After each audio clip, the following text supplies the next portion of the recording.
excuse me, did you say Little Flex? Did you see Nick's arm? He's got guns! Yeah, you better have a permit or something. I don't know who let you loot before, but like, you have to get on the battle bus. Like, you're not allowed to walk around with 2 legendary ARs like that. And then Max Carver on the side, like you said, Desperate Housewives, Team Wolf, The Leftovers, and he actually has an identical twin brother who stars in many of the roles.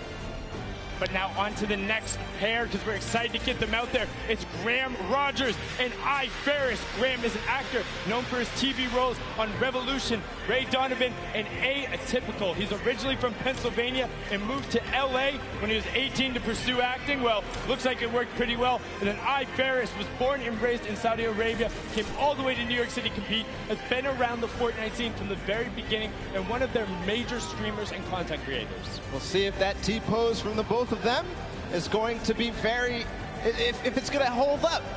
Continue forward, another duo that I think a lot of people are going to be excited about. Not that we're not excited about everybody. It's Sean O'Malley and Courage JD. Wow, listen to that roar, the other half of the Girthquake, and Courage just got knocked out. Sean did compete in that first Pro-Am as well. He's there, he's on the stage. These two towering, wait, what's going on right now? Excuse me, who? No. Hey, why do you listen up. I know this is a very exciting time, but there's something very serious and near and dear to my heart that I think we should take a listen to. Roll the tape. Hey everyone. As you know, streaming platforms like Twitch and YouTube have been around for ages. And very handsome, talented, good-looking gamers like myself need to take the necessary time to look after our old and brittle elders. One day, you get up out of your gaming chair and you're just not as quick. Or your jokes, well, they all turn to dad jokes. Hello, my name is Courage JD, and today I'm extremely excited to announce my brand new charity. It's a cause near and dear to my heart. It's for our good friend, Dr. Lupo, who gets older every single day. In the past 6 months, hand-eye coordination, eyesight, and his hearing has completely gone downhill. So please, join me in supporting the Geriatric Gamer Foundation so my friend, Dr. Lupo, can get the help he so desperately needs.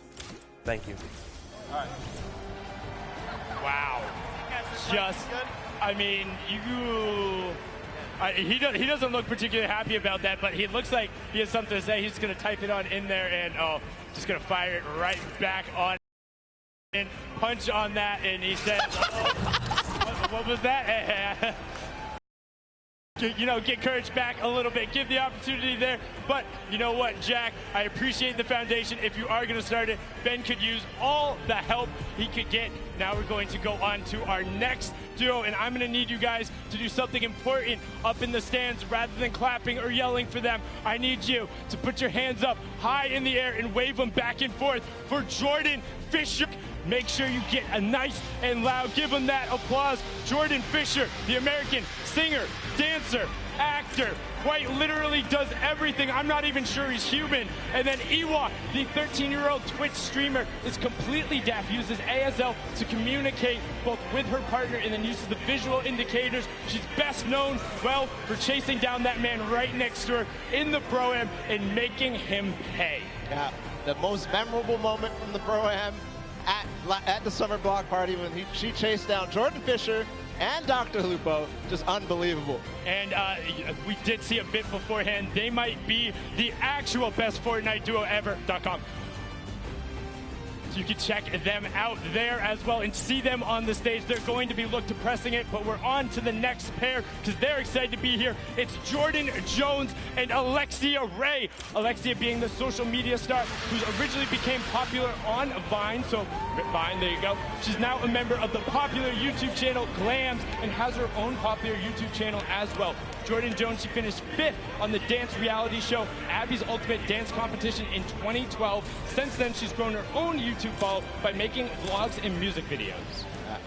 Just an awesome pair together. We'll see what they can bring to us today on the Pro-Am. We continue forward, of course, introducing all we're actually going to listen into what Jordan Jones had to say ahead of the competition.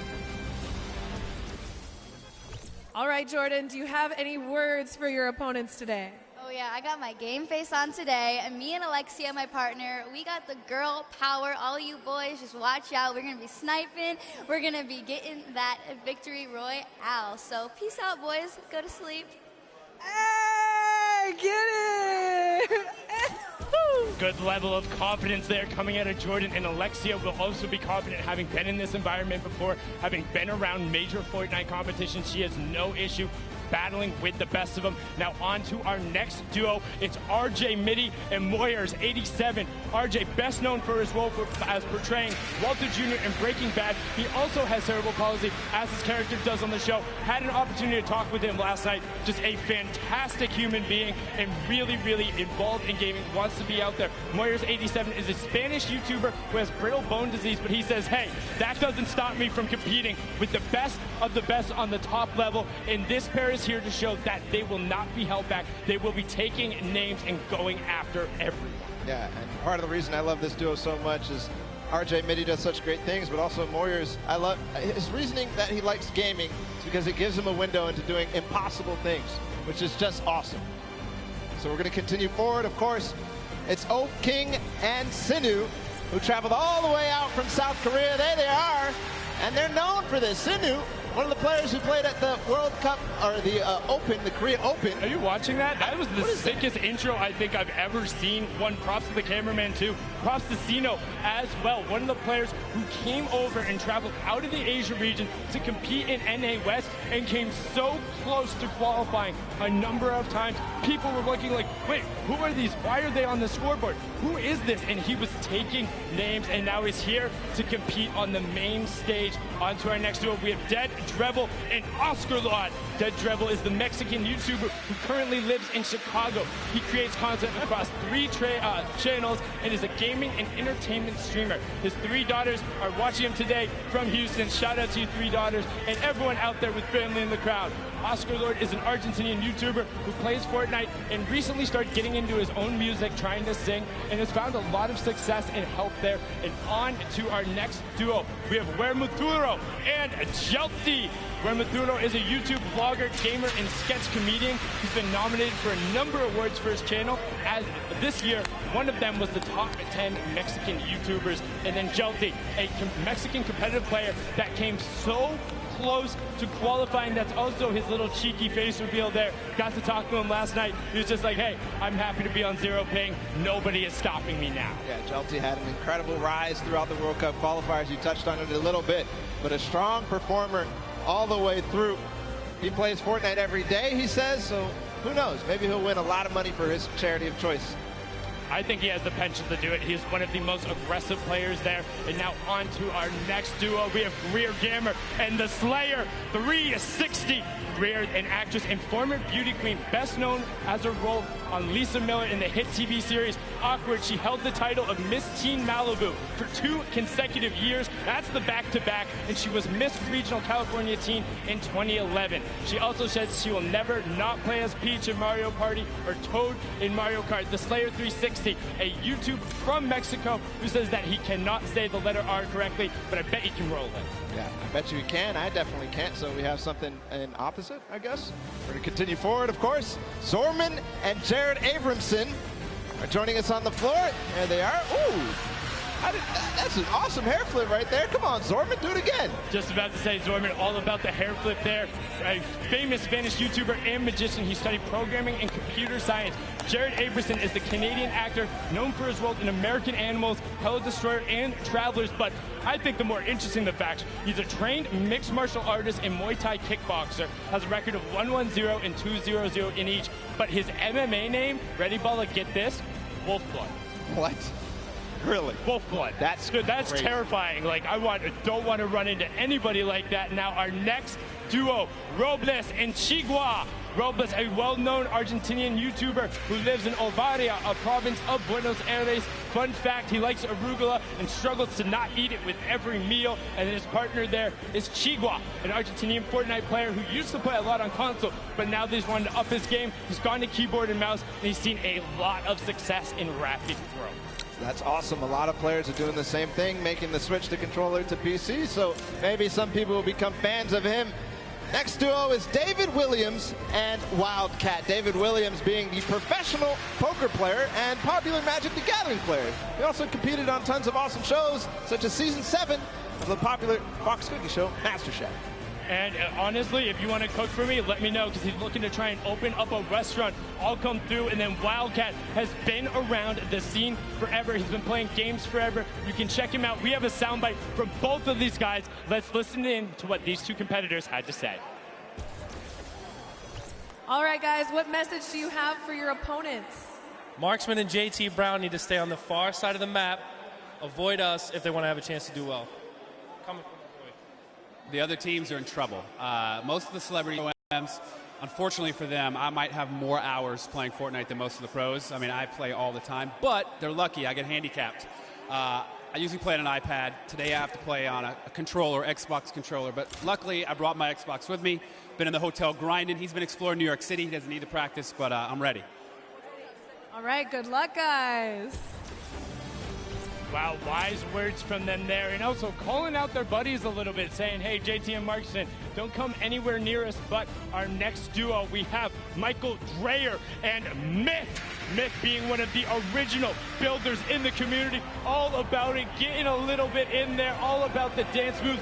Myth was the one who pioneered a lot of the initial meta, encouraged people and pumped positivity into the community. Very popular streamer. And then Michael Dreyer is the American actor best known for his roles on Mr. Robot, Deception, and Sneaky Pete. In 2018, he ran the Honolulu Marathon, and he'll be running the New York City Marathon in 2019.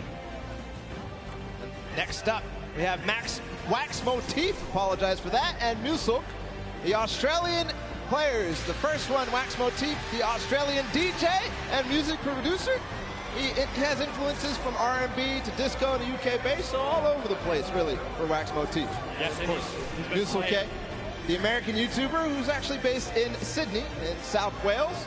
He likes to keep his content humorous. I always think of him as the player who tried to knock somebody off a mountain with a shopping cart in the first Pro-Am. He was not successful, just to let you know. But on to our next duo. Alexander is the Japanese-Peruvian actor and model who has so many names that are amazing, but the last of which is Diablo. And then you have Vodka, the Japanese YouTube personality, whose skill level, he says, is as good as some of the best pros around the world. He says sometimes he has a bad mouth, but a gentle heart. It's okay, we'll help you fix up that filter here with a family-friendly audience, but they look excited to be here. And look at those shades on Alexander. Yeah, those are stylish.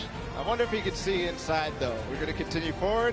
The Japanese players. It's Ellie and Nekukun. Ellie, who joined us at the last Pro-Am, he's a Japanese dancer and performer for Japan's #1 boy band, Sandaime J Soul Brothers. Yes, and he also has a solo rap project where he goes by the name of Crazy Boy. So let's see if he can get crazy on him today. And then Nekukun is his partner, the Japanese Fortnite streamer, who is pumped to be here, excited to take it on. Let's hear what Ellie had to say before the competition. All right, Ellie, do you have any message for your opponents today? Okay, I'm from Tokyo. Watch out for Crazy Boy. Sayonara. Bang.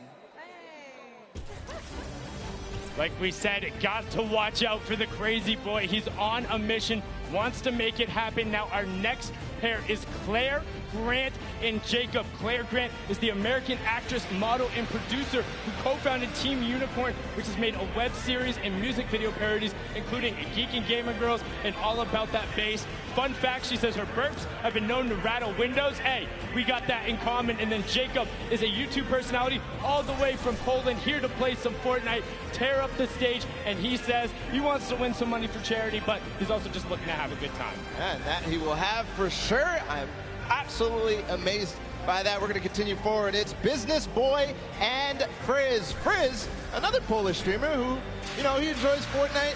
He and his, look at that pink hair. It's awesome. His girlfriend has some as well, so awesome duo there. We'll see if this duo, though, of Business Boy and Frizz can do anything on the stage. Business Boy, the music producer who has worked with artists like Lil Nas X, Party Next Door. He's extremely athletic, as you can tell. We'll see if he can do anything with that athleticism on the stage. Yes, and he has been called the basketball Dre before. And now, just after them, we have Symphony and Vinny Pergola. Vinny Pergola being one half of the Phantoms duo who's competing today. He was also an actor turned DJs. You might recognize him from shows like That's So Raven, The Bernie Mac Show, and Misbehave. Now, Symphony looking fantastic today. Definitely showered, got the gel in his hair. All about the streams, the content, and the fast edits. Originally known as the best editor in the West, he pioneered some of those quick resets and go, making people look foolish. Yeah, still did it through the entire time in the summer skirmish. It continued through. Kyle Catlin from the Phantoms as well. And you heard Sundown say his brother was a teen actor. He was also a teen actor. He played on shows just like The Bernie Mac Show, which we already talked about, and 10 Things I Hate About You. And they became the duo that you know them about. It's the Phantoms. Moving forward as well, his duo partner, Kay. We just saw him perform in the Creative World Cup. And he's a British YouTuber, Twitch streamer, org owner, all this sorts of stuff. Is also known for the meme, you know it. That's insane, bro. That's crazy. That's crazy, bro. But now our next duo, all the way from down under, trying to prove they're here for you. It will not be easy, but they're hoping that one day they will find peace on the Battle Royale island. Alice in Wonderland is the Australian electronic dance music producer. She has been best known for, well, her most recently, her single Peace, her album Run, and so many amazing things. She sings, plays the cello, and is also just a genuine human being. Likes to stress that it's all about positive mental health and being there for the other person. Loser Fruit, a very popular Australian streamer, part of the Click House, which includes multiple of Australian content creators, and she was the first Australian Twitch streamer to hit 1 million followers. And fun fact, she can do a perfect cartwheel. That's amazing for Loser Fruit there. On the floor still, they're going to grace us with their presence. It's Desmond Chiam and Mr. Fresh Asian. And we have a lot to say about Mr. Fresh Asian because he's somebody that participated in almost all the World Cup qualifiers and had just a fun time doing it and really plays highly in some of them too. Yes, and he was streaming it the entire time. Got a chance to talk with Desmond last night, the actor, writer, known for the Shannara Chronicles, Magic Camp, and NCIS Los Angeles. He also break dances under the alias B-Boy Desmond. And back in the day, he used to min-max on EverQuest. We talked about min-maxing earlier in min... Whoa. Excuse me? Let's introduce your new champions at the end of the day. I am WWE superstar Xavier Woods. And I am YouTube sensation Chris Danker, a.k.a. Chris Danger, a.k.a. Dank Ops. I have a YouTube channel called Up, Up, Down, Down, and we're almost at 2 million subscribers. So I'd appreciate if everyone watching would subscribe right now. Thank you very much. And a long time ago, I was on America's Got Talent, and I didn't win, and I'm still salty about it. I am a 6-time and current reigning WWE World Tag Team Champion! And not even 3 hours ago, I bought this title at Walmart. Now, the teams that you're going to see here today all have one celebrity and one professional gamer. Oh, but not us, baby boy. See, No. What you're looking at is not one, but 2 celebrities. 2. And not one, but 2 professional gamers. 2. And that is the advantage that we are going to use in order to run wild through our competition. And at the end of the day, you are looking at the 2019 Fortnite World Cup Pro-Am Champions. Now hit our music. Oh, y'all ain't got music for us? No music? Oh, y'all got, okay. We don't need no music.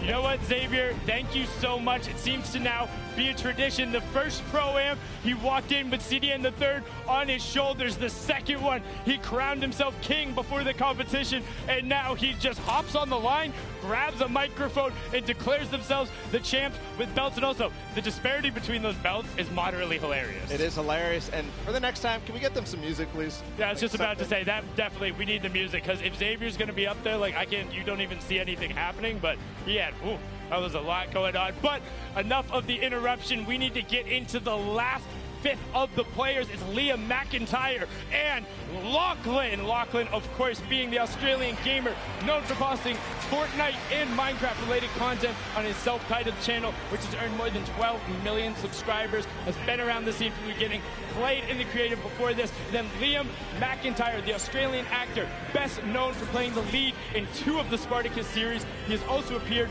in Legend of Hercules, The Flash, Gears of War 4, and Pulse, amongst many other roles. And fun fact, he's never tasted Coca-Cola. Well, you're not messing a whole lot there.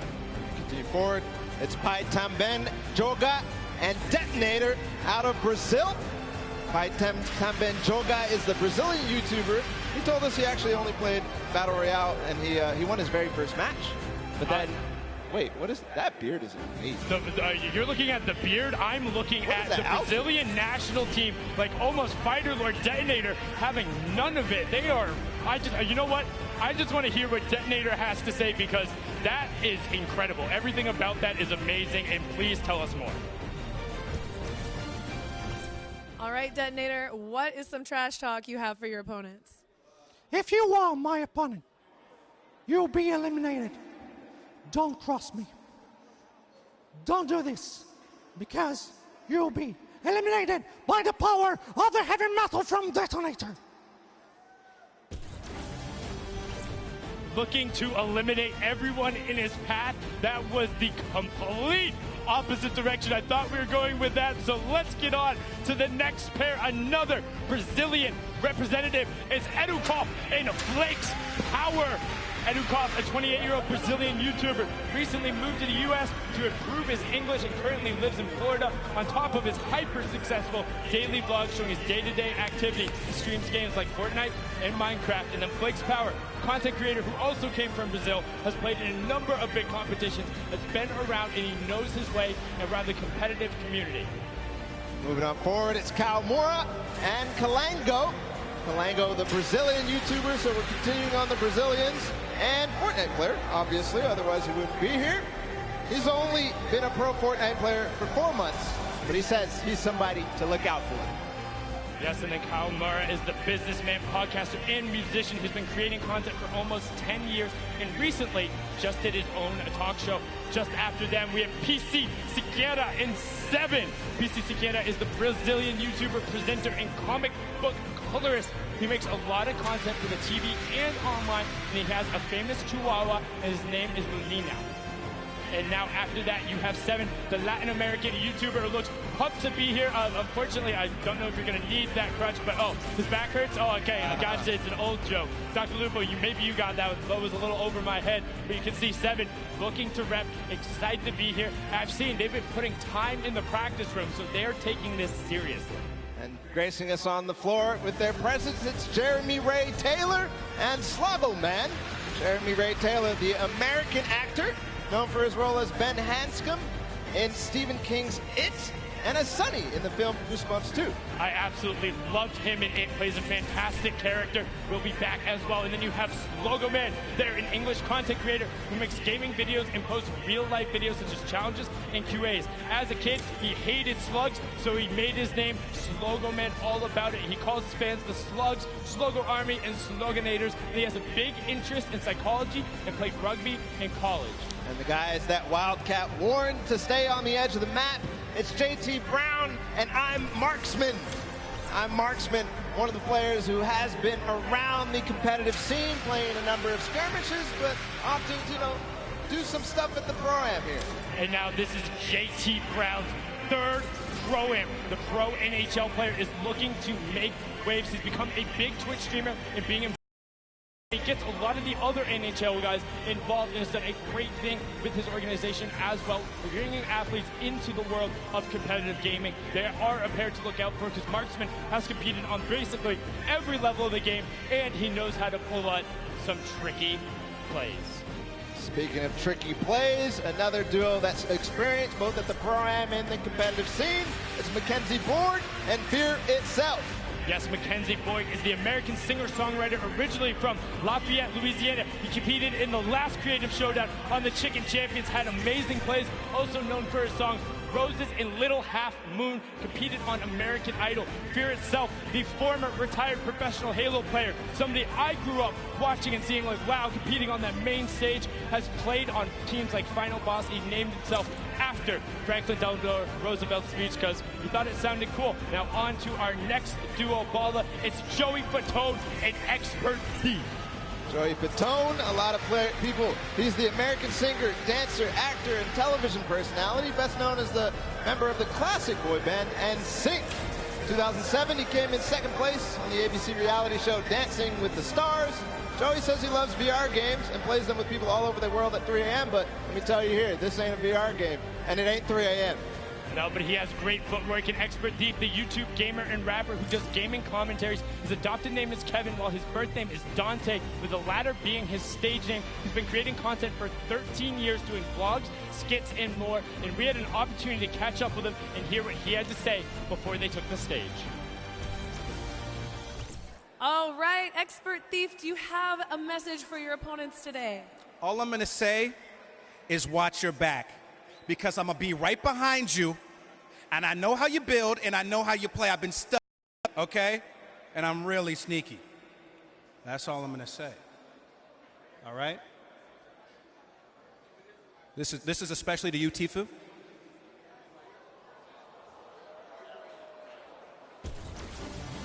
What I find funny about that is as he's calling out Tfue, I don't know if you saw it, Tfue was right over his shoulder, and he started nodding when he said, "That's for you, Tfue." It's like Tfue's like, "Yeah, come get some, let's go." But onto one of our last duo pairings, we have Edwin Hodge and iFraps.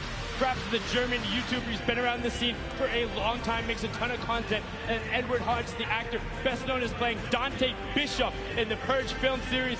Breaking the Dance moves out right there. And is the only actor to appear in all of the first 3 films. And he says he is addicted to golfing.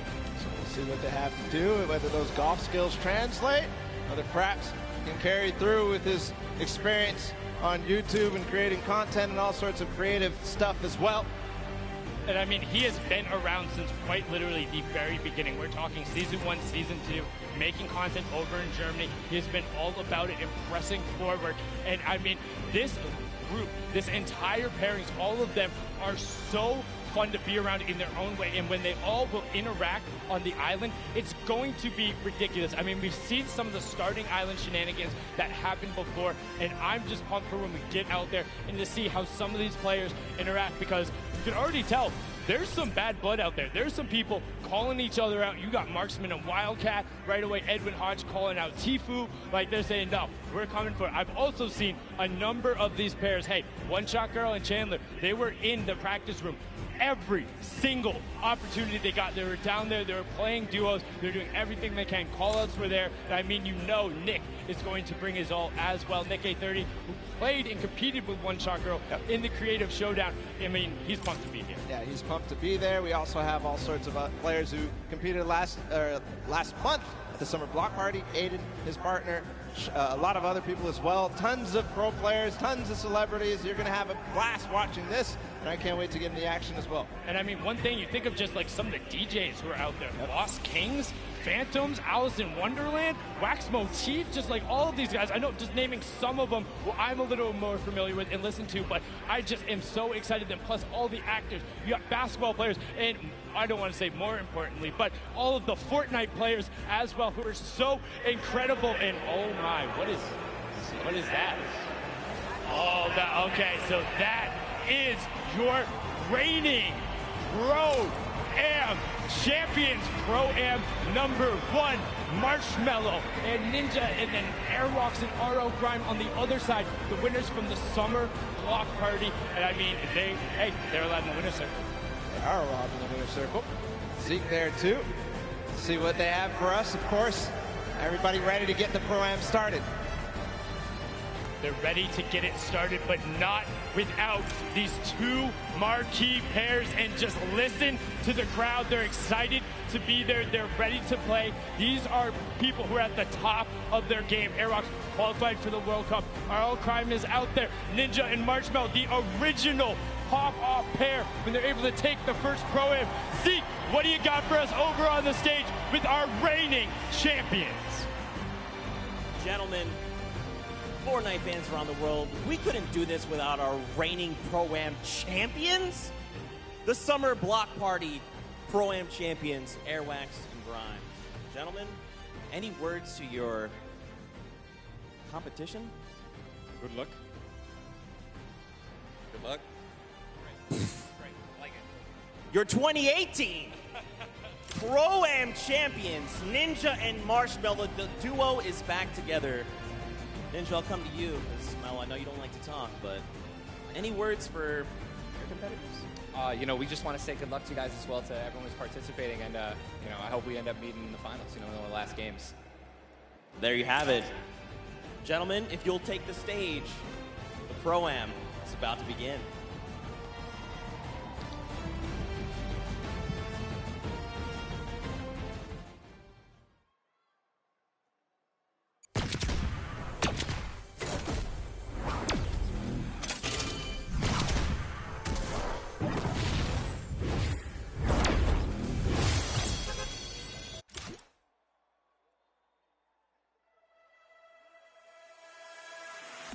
I'm coming for you. They're going down. I'm coming for you. Better watch out. All right. Me and you. Here we go. I'm ready. Here we go. I'm ready. Wabo Comedy, Wabo Comedy, Wabo Comedy, Wabo Comedy. 90s, 90s, 90s. Watch out, watch out. 90s, 90s, 90s. Hunt them down and we'll lay them out. 90s, 90s, 90s. You can sell the floor, boys. 90s, 90s, 90s.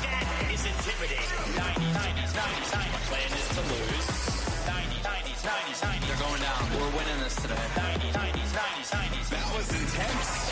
90s, 90s, 90s. He's looking for it and he got it. Get the dab, easy dab. Get the dab, easy dab. Get the dab, easy dab. Get the dab, easy dab. Get the dab, easy dab. Get the dab, easy dab. Get the dab, easy dab.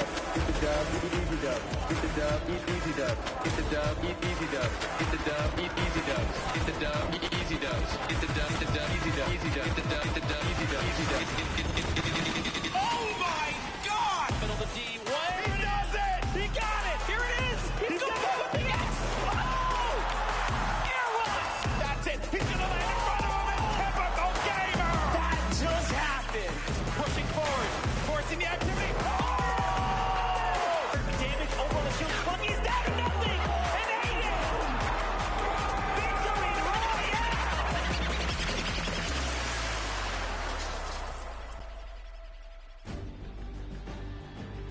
Ladies and gentlemen, welcome to the Fortnite Pro-Am Part 3. I'm Golden Boy alongside with Monster D-Phase here, the Boniqua Boys, back in our hometown of New York City. And we couldn't be more excited to call the action here today because it's going to be a good one. The players loaded up on the stage. Monster, I think we're going to be in for a banger today. Yes, we are. A banger like that track. Mike Realm just dropped some beats on us. That was so fire. Yeah, it was pretty good. I mean, you know, little warm for me. Good thing I had some pancakes standing by, you know? We got all kinds of stuff ready for you guys today, that's for sure. I've known Xavier Woods for a very long time, and I've always asked him, where do you keep getting these pancakes from? So I finally decided to steal some for myself. They're going to go bad eventually, but might as well. Have a stack of pancakes. Yep. You're my friend. And we got them here, and we're ready. So just like right. that. Well, let's go through the format and see how this whole thing's going to work. Get you guys up to speed in case you're joining us for the first time. This is how it all plays out. When you hit 15th place, you get yourself 3 points. When you get to 10th place, you get 2 additional points, making it 5 points total.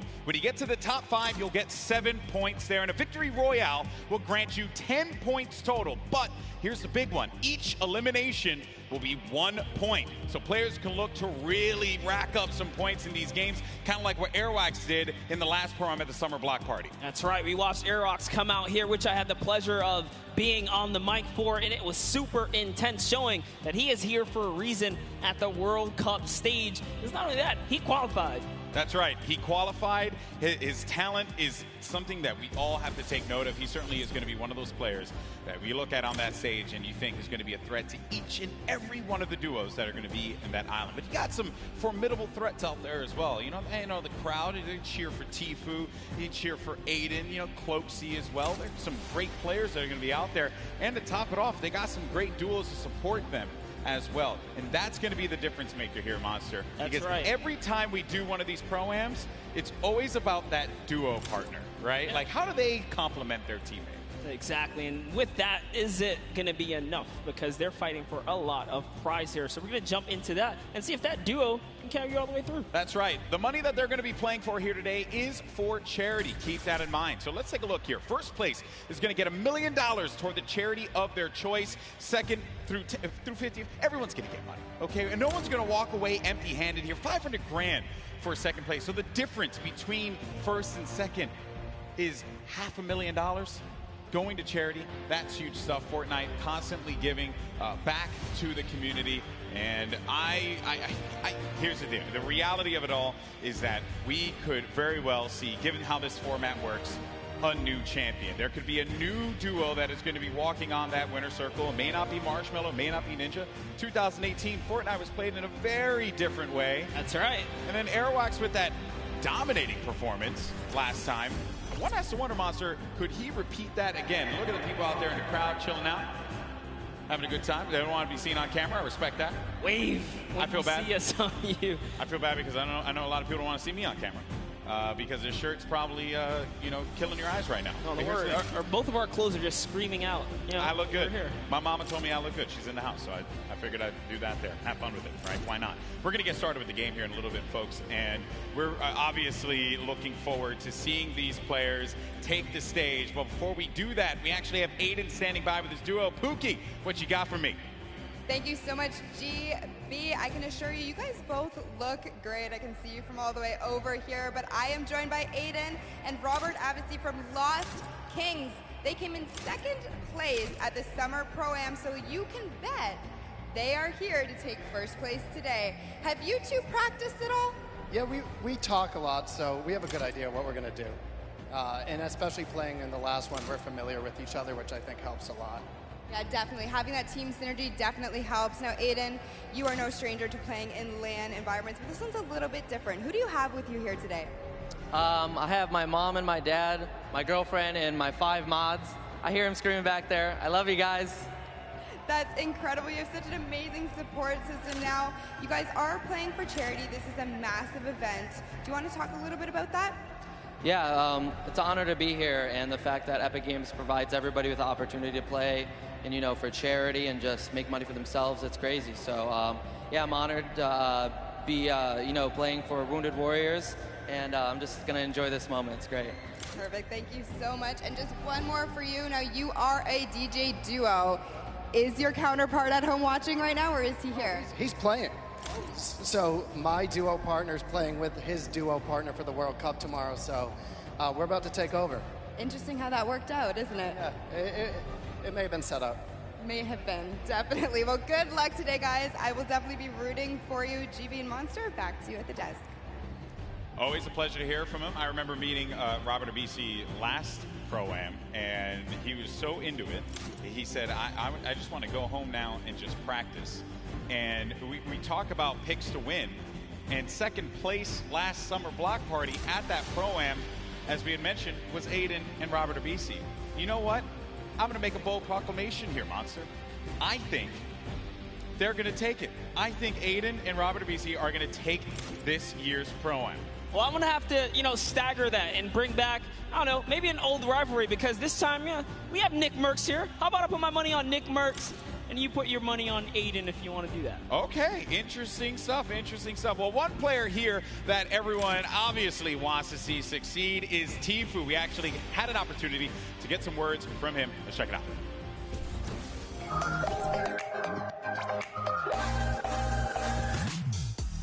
my name's Turner, aka Tfue. I'm playing the Pro-Am with my teammate Nav. I've been kind of friends with him for a while. I've only played with him a few times, but I'm feeling pretty confident, pretty hyped. I'm excited.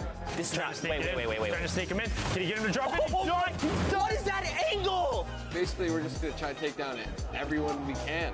You know, we're going to play really aggressive throughout the whole thing, looking for the weaker players, I guess you could say.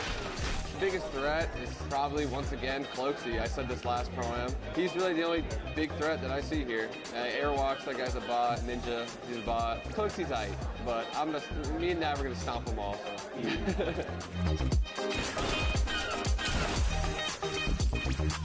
My current favorite weapon is probably the Combat, just because it's so versatile. You can use it close range, medium range, even long range at some instances if you need to, you know, pick somebody's health off little by little. I'm donating to the Action Sports Foundation. Basically what they do is they help special needs and handicapped people with, you know, physical therapy, action sports, like whether it be skateboarding or riding, you know, in a skate park on a wheelchair or anything really. My experience in New York so far has been pretty dope. You know, I haven't really met too many people yet, but I'm excited to meet all the people coming from different countries, even people that just came up on the scene that are new that I've became friends with over the past few months. So pretty excited to meet all of them, have a good time. Other than that, you know, I'm ready. Tfue had a lot of strong words for his opponents. And, you know, calling Ninja and Airwalks a bot after they had won Pro-Ams and he hasn't. Some bold words there, Monster. You gotta love Tfue. Always ready to paint a story, create a rivalry, right? And then just make it interesting. I mean, look the way he's dressed. He's got his vest on. He's ready. Seems serious. He's clearly ready. And I know everyone here wants to get ready and into the games. And we also want to let you all know as well that there are going to be numerous ways for you to watch this very competition of Fortnite Pro-Am. All you got to do is go to Fortnite.com/watch. And there you can actually pick a variety of different POVs. You can see the map. You can see a bunch of cool things. Definitely check it out. Once again, go to Fortnite.com/watch. There we go. You can level up your viewing experience. And then we also have a lot going on here as well. So here are the feeds. This is what you're going to look at, right? So you'll, in feed 1 and feed 2, you'll get the first and second place players. But then feed 3, you're going to get Ninja and Marshmallow.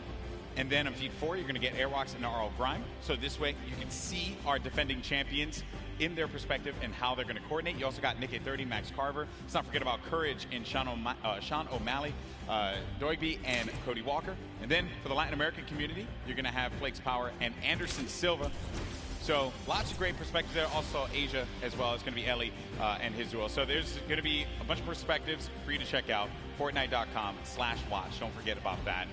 And have some fun. Have some fun watching this event. Which, by the way, I love, because if you're a fan of any of those guys, you can literally see their points of interest, which is super dope. Yeah, exactly. You can learn from some of the best that play this game, especially the Fortnite content creators, see where they go. A lot of the players now are going to be on the island, loading up, getting ready to go. I'm pumped, man. I'm pumped. I want to get into this already, and I know we're going to get there eventually. But, you know, a little anxious, of course. And I have to wonder, you know, what other duos are going to be standing out? Because Tfue had mentioned Cloakzy, him and Whit Lowry. They have the potential to be able to upset some people here, but he didn't really do it at the last Pro-Am. Cloakzy was kind of quiet at that event. I want to see him turn up, especially here in New York City, because, you know, he lives like right here. Yeah, you know, and I'm also excited for Yoshi. Yoshi represents, you know, on the Team Solari cast. It's a pleasure seeing him come out here. We always see him commentate, but you know what? Someone representing from a commentator stance out here playing. So I'm gonna be rooting for Yoshi and Freddie Estroma as well. And the French community loves him. Always got to give him some extra props. You saw for a second there, Courage and Dr. Lupo right next to one another. So perhaps there could be some shenanigans, maybe sabotage, if you will. I think Lupo's probably insulting Jack in a variety of different ways. They actually even slammed Tim the Tatman over to the left of Lupo as well. So that's an interesting lineup right there. You never keep them separate from one another. Nope. You know, you never keep them separate. We're also going to have a lot of controller players playing out there too. And while controller players, obviously I'm controller gang, always going to represent. I want to see how they play out. I think we got a few pro controller players like Aiden, who I had picked before. That's right. Get into a box, really cause a ruckus, especially for the pro players. Aiden has qualified for the Fortnite World Cup in the duo side. Airwalks as well, another dominant player. We have a lot of players here that have qualified for the big event, and they're going to look to prove a point, I think, which is going to be the best part. Not only because they're going to play in that competition, but they're also going to get this warm-up opportunity in front of this crowd here at Arthur Ashe Stadium. It's kind of a little bit of an advantage. You know, at the end of the day, as long as they feel prepared, that's what we love and want to see. But like you said, there is a lot riding on the line here, right? It's all about earning that respect and or keeping it, because at the end of the day, these trophies are super nice. Yeah, pretty awesome trophies there. The golden Creighton pickaxe that we've given out in the past. You see players warming up, getting ready, getting comfortable. A few other duos to talk about was Pi and Detonator. Detonator, I don't know what that video was, but it made me mildly uncomfortable. So, and the fact that he's not wearing a shirt. Yeah, you know, it disturbs me. Came out, you know, got the couple buttons down in the front, you know, letting it breeze. Yeah, letting it breathe a lot. I don't know. That one certainly threw me off. There's Marshmello. You know, he doesn't really like to talk that much, so I wonder how he's going to communicate with Ninja. They've done it once before, though. They've done it once before. Certainly they could do it again. A couple emotes right there from Marshmello, so maybe he'll just be playing right there, showing off the controller. Yeah, that's right, give him a little ring, making sure it's all good. He's going to let the gameplay and the moves do the talking. I appreciate that he's also going to be using his own skin as well, so... Oh, you have to. Yeah, you have to. If you have a skin in the game, you got to go for it. A little ego boost right there, you know? Yeah, that's some protection. Here we have Nick Merckx. Yeah, it's your pick. Hey, I had to. You went with Aiden. I figured we I know Papa Nick Merckx, who's out there, probably got really mad at me that I didn't pick Nick to win, but it's okay though. It's all for the storylines. Hopefully he understands that. Nick A30, most positive human being. You play with Nick A30 a lot? All the time. What does he bring to the table? Oh, he's a legend. I mean, as long as he can keep his cool, not get in his head. Nick, I know you hear us from here. Just stay calm and do what you do, man. He's such a great player. Would love to see him come out and shine. Yeah. Once or twice in a Pro-Am today would be pretty fantastic. Correct me if I'm wrong. He wanted to create a showdown at the Summer Block Party. Yeah, he's had his moments of greatness. He has.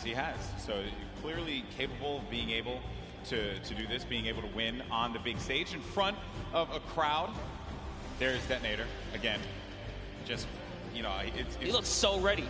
And, you know, I'm actually impressed playing with a keyboard and mouse. I thought that Detonator would have his own custom controller spikes on it. Okay. There's a lot of dialogue being exchanged there. Also, talk about Detonator's bangs. Man, nailed that one. I'll never be able to have that. Ever. That's a heartbreaker. Looks like he's Is he yelling at his own teammate as well? Yeah, definitely. At some point. There's Ewok Jordan Fisher. This is a duo that actually I think is going to be very, very good in this one because Jordan told me yesterday they've been practicing, they've been putting in the work, and I think that's a squad that can go very, very far. Very, very far. Well, while we get ready and get things started up here, folks, we have another interview on the stage. We got Mackenzie Borg along with my buddy, Fear Itself, with Pookie. What's going on, Pookie? Thank you so much, Golden Boy. I am just all over the place today. I'm having the chance to talk to some incredible players. That is absolutely right. I am down here with Mackenzie Borg and Fear Itself. Now, I have to be honest, you don't really put off a very fearful vibe, so we're gonna have to work on that. You gotta get the eyes, you know, it's all about the eyes. But you are no stranger to events like this. Going into today, how are you gonna carry your previous experience into the event today? It is true. I'm a little bit of an old man, a veteran in the game. I mean, I was doing this 15 years ago in much smaller stadiums, but it's all the same. Having like in-person LAN experience is very key in this atmosphere. So I'm just gonna like channel that inner professional gamer from when I was a young buck back in the day, and hopefully it shows, you know. Love it so much. Now you, Mackenzie, on the other hand, you have performed on the big stage multiple times. You were a contestant on American Idol, so you are not nervous at all, but I want to know, have you ever played Fortnite? I mean, you were in the other Pro-Am, but playing Fortnite in front of all these people, it's got to be different than singing. Yeah, it's much different. I feel like singing in front of a lot of people, I'm comfortable. It's what I'm, with a guitar, I'm like super chill, but here it's like, just don't want to let fear down, and we're trying to do well. Well, we have a few musical emotes, so if anything gets a little bit too crazy for you at any moment in time, maybe you could play those for him and calm him down a little bit. That might help. Now, have you two played together at all? Do you have any kind of strategy going into today? We practice a total of about an hour before this event. So we got all the practice, all the strats in the world. Don't you worry about it, Pookie. Oh, and you just, I guess, don't want to tell me about it, right? Oh, yeah, top secret stuff. Oh my goodness. All right, I might be able to get a little bit out of you later. But in terms of, taking your experience from the previous Pro-Am that you just played in the summer, what are you going to do the same, differently? Anything you're going to want to tell me about? I think I'm more prepared now for the chaos and the hecticness between like the crowd, the subwoofers in the stage, and just the overall volume. It's not like sitting on my couch at home playing Fortnite. It's a completely different experience. It's definitely different. I mean, if you want to put your feet up at one point, we can get you some Cheetos or something. It'll be great. I'm trying to get into the more serious mode right now. I'm flipping the switch.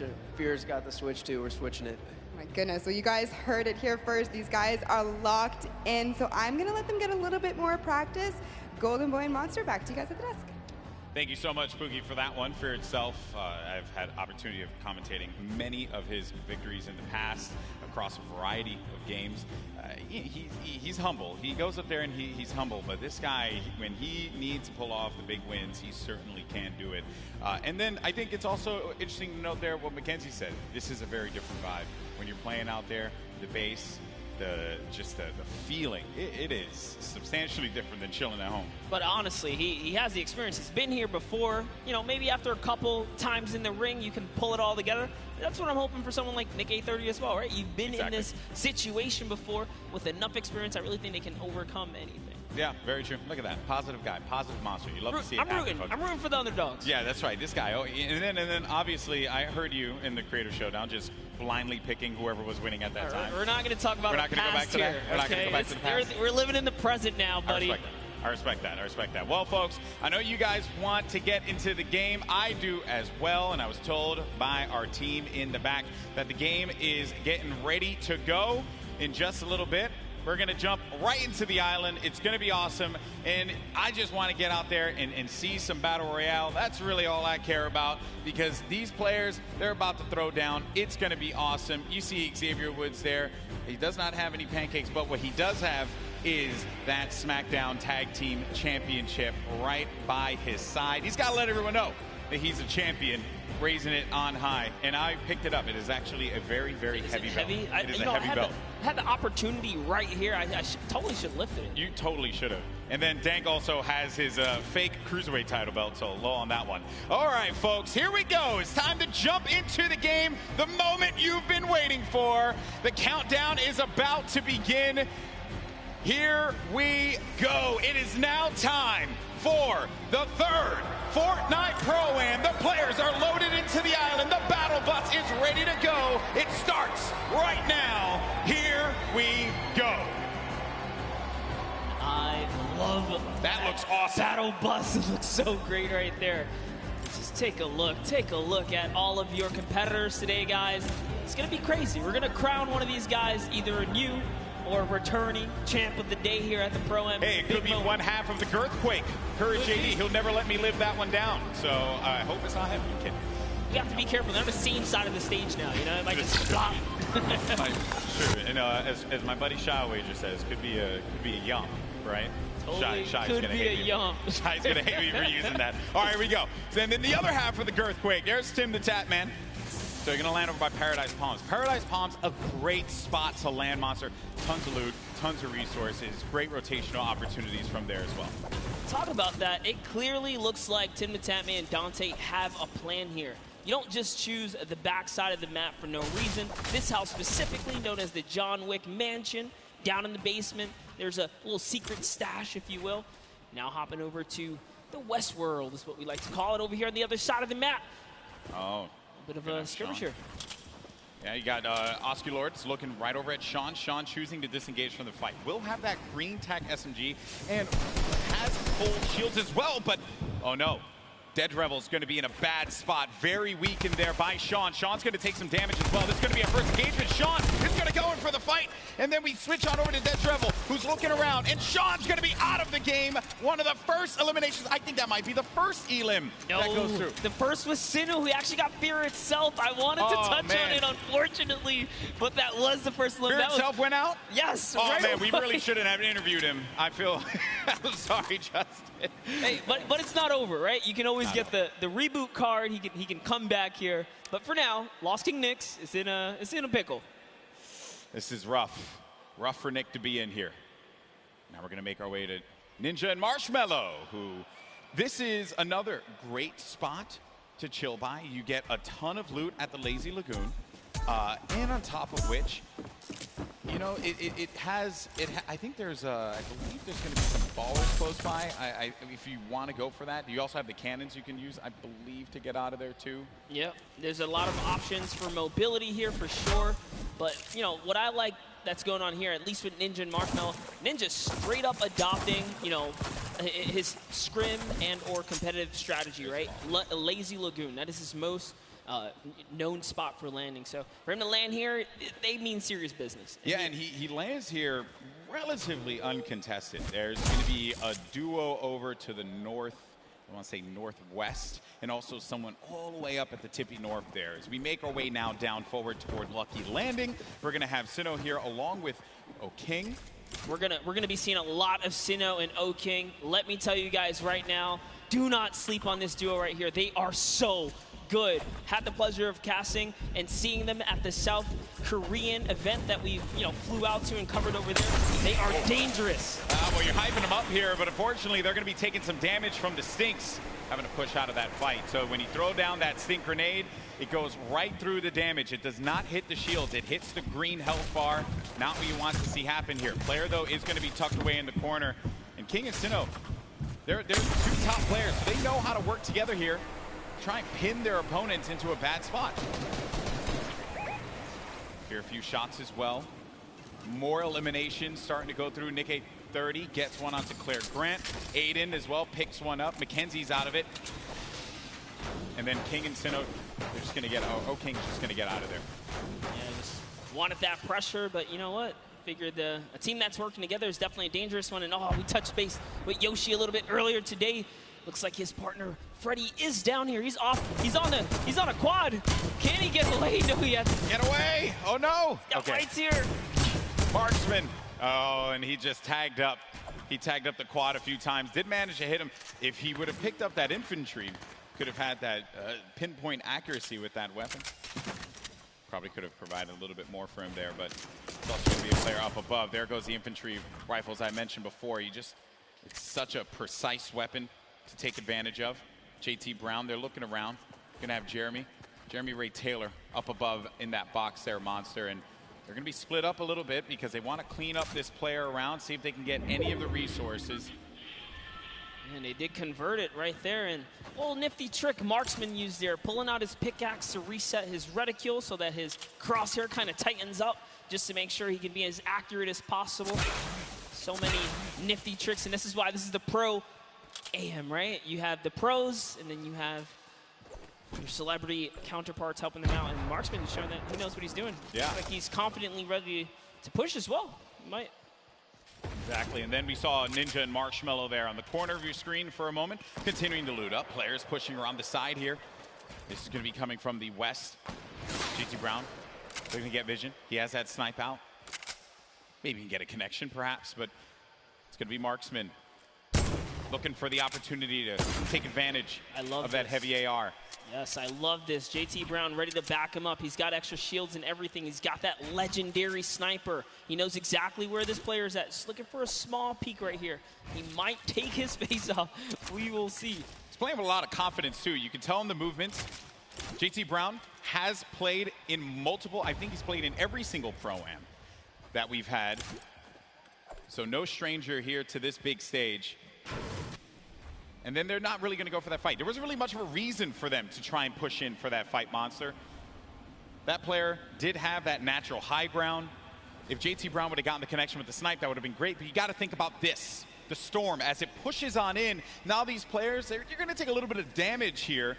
But you have a lot of bodies scattered around. Junk Junction, Polar Peak, Happy Hamlet, even Lucky Landing. There's a lot of players that are going to be on the outside, but this circle is going to be pushing in, centered more toward Dusty Divot. So you're going to have that big circle around here. You're ticking for 1 damage per second as well. You got to start to make moves quickly. Yeah, Slogo Man does not want to play around here. He does not have anything to heal with in this moment. He has a glider redeploy. I mean, he can use it to get away, but with that one person trailing behind him, that was that Bai También. You did better. I didn't even try to. Hey, it's a little bit of Spanish right there, but hopping over to Ewok and Jordan Fisher. You got the accent. You got the capability. I respect it. I can pull it. I know you can. All right.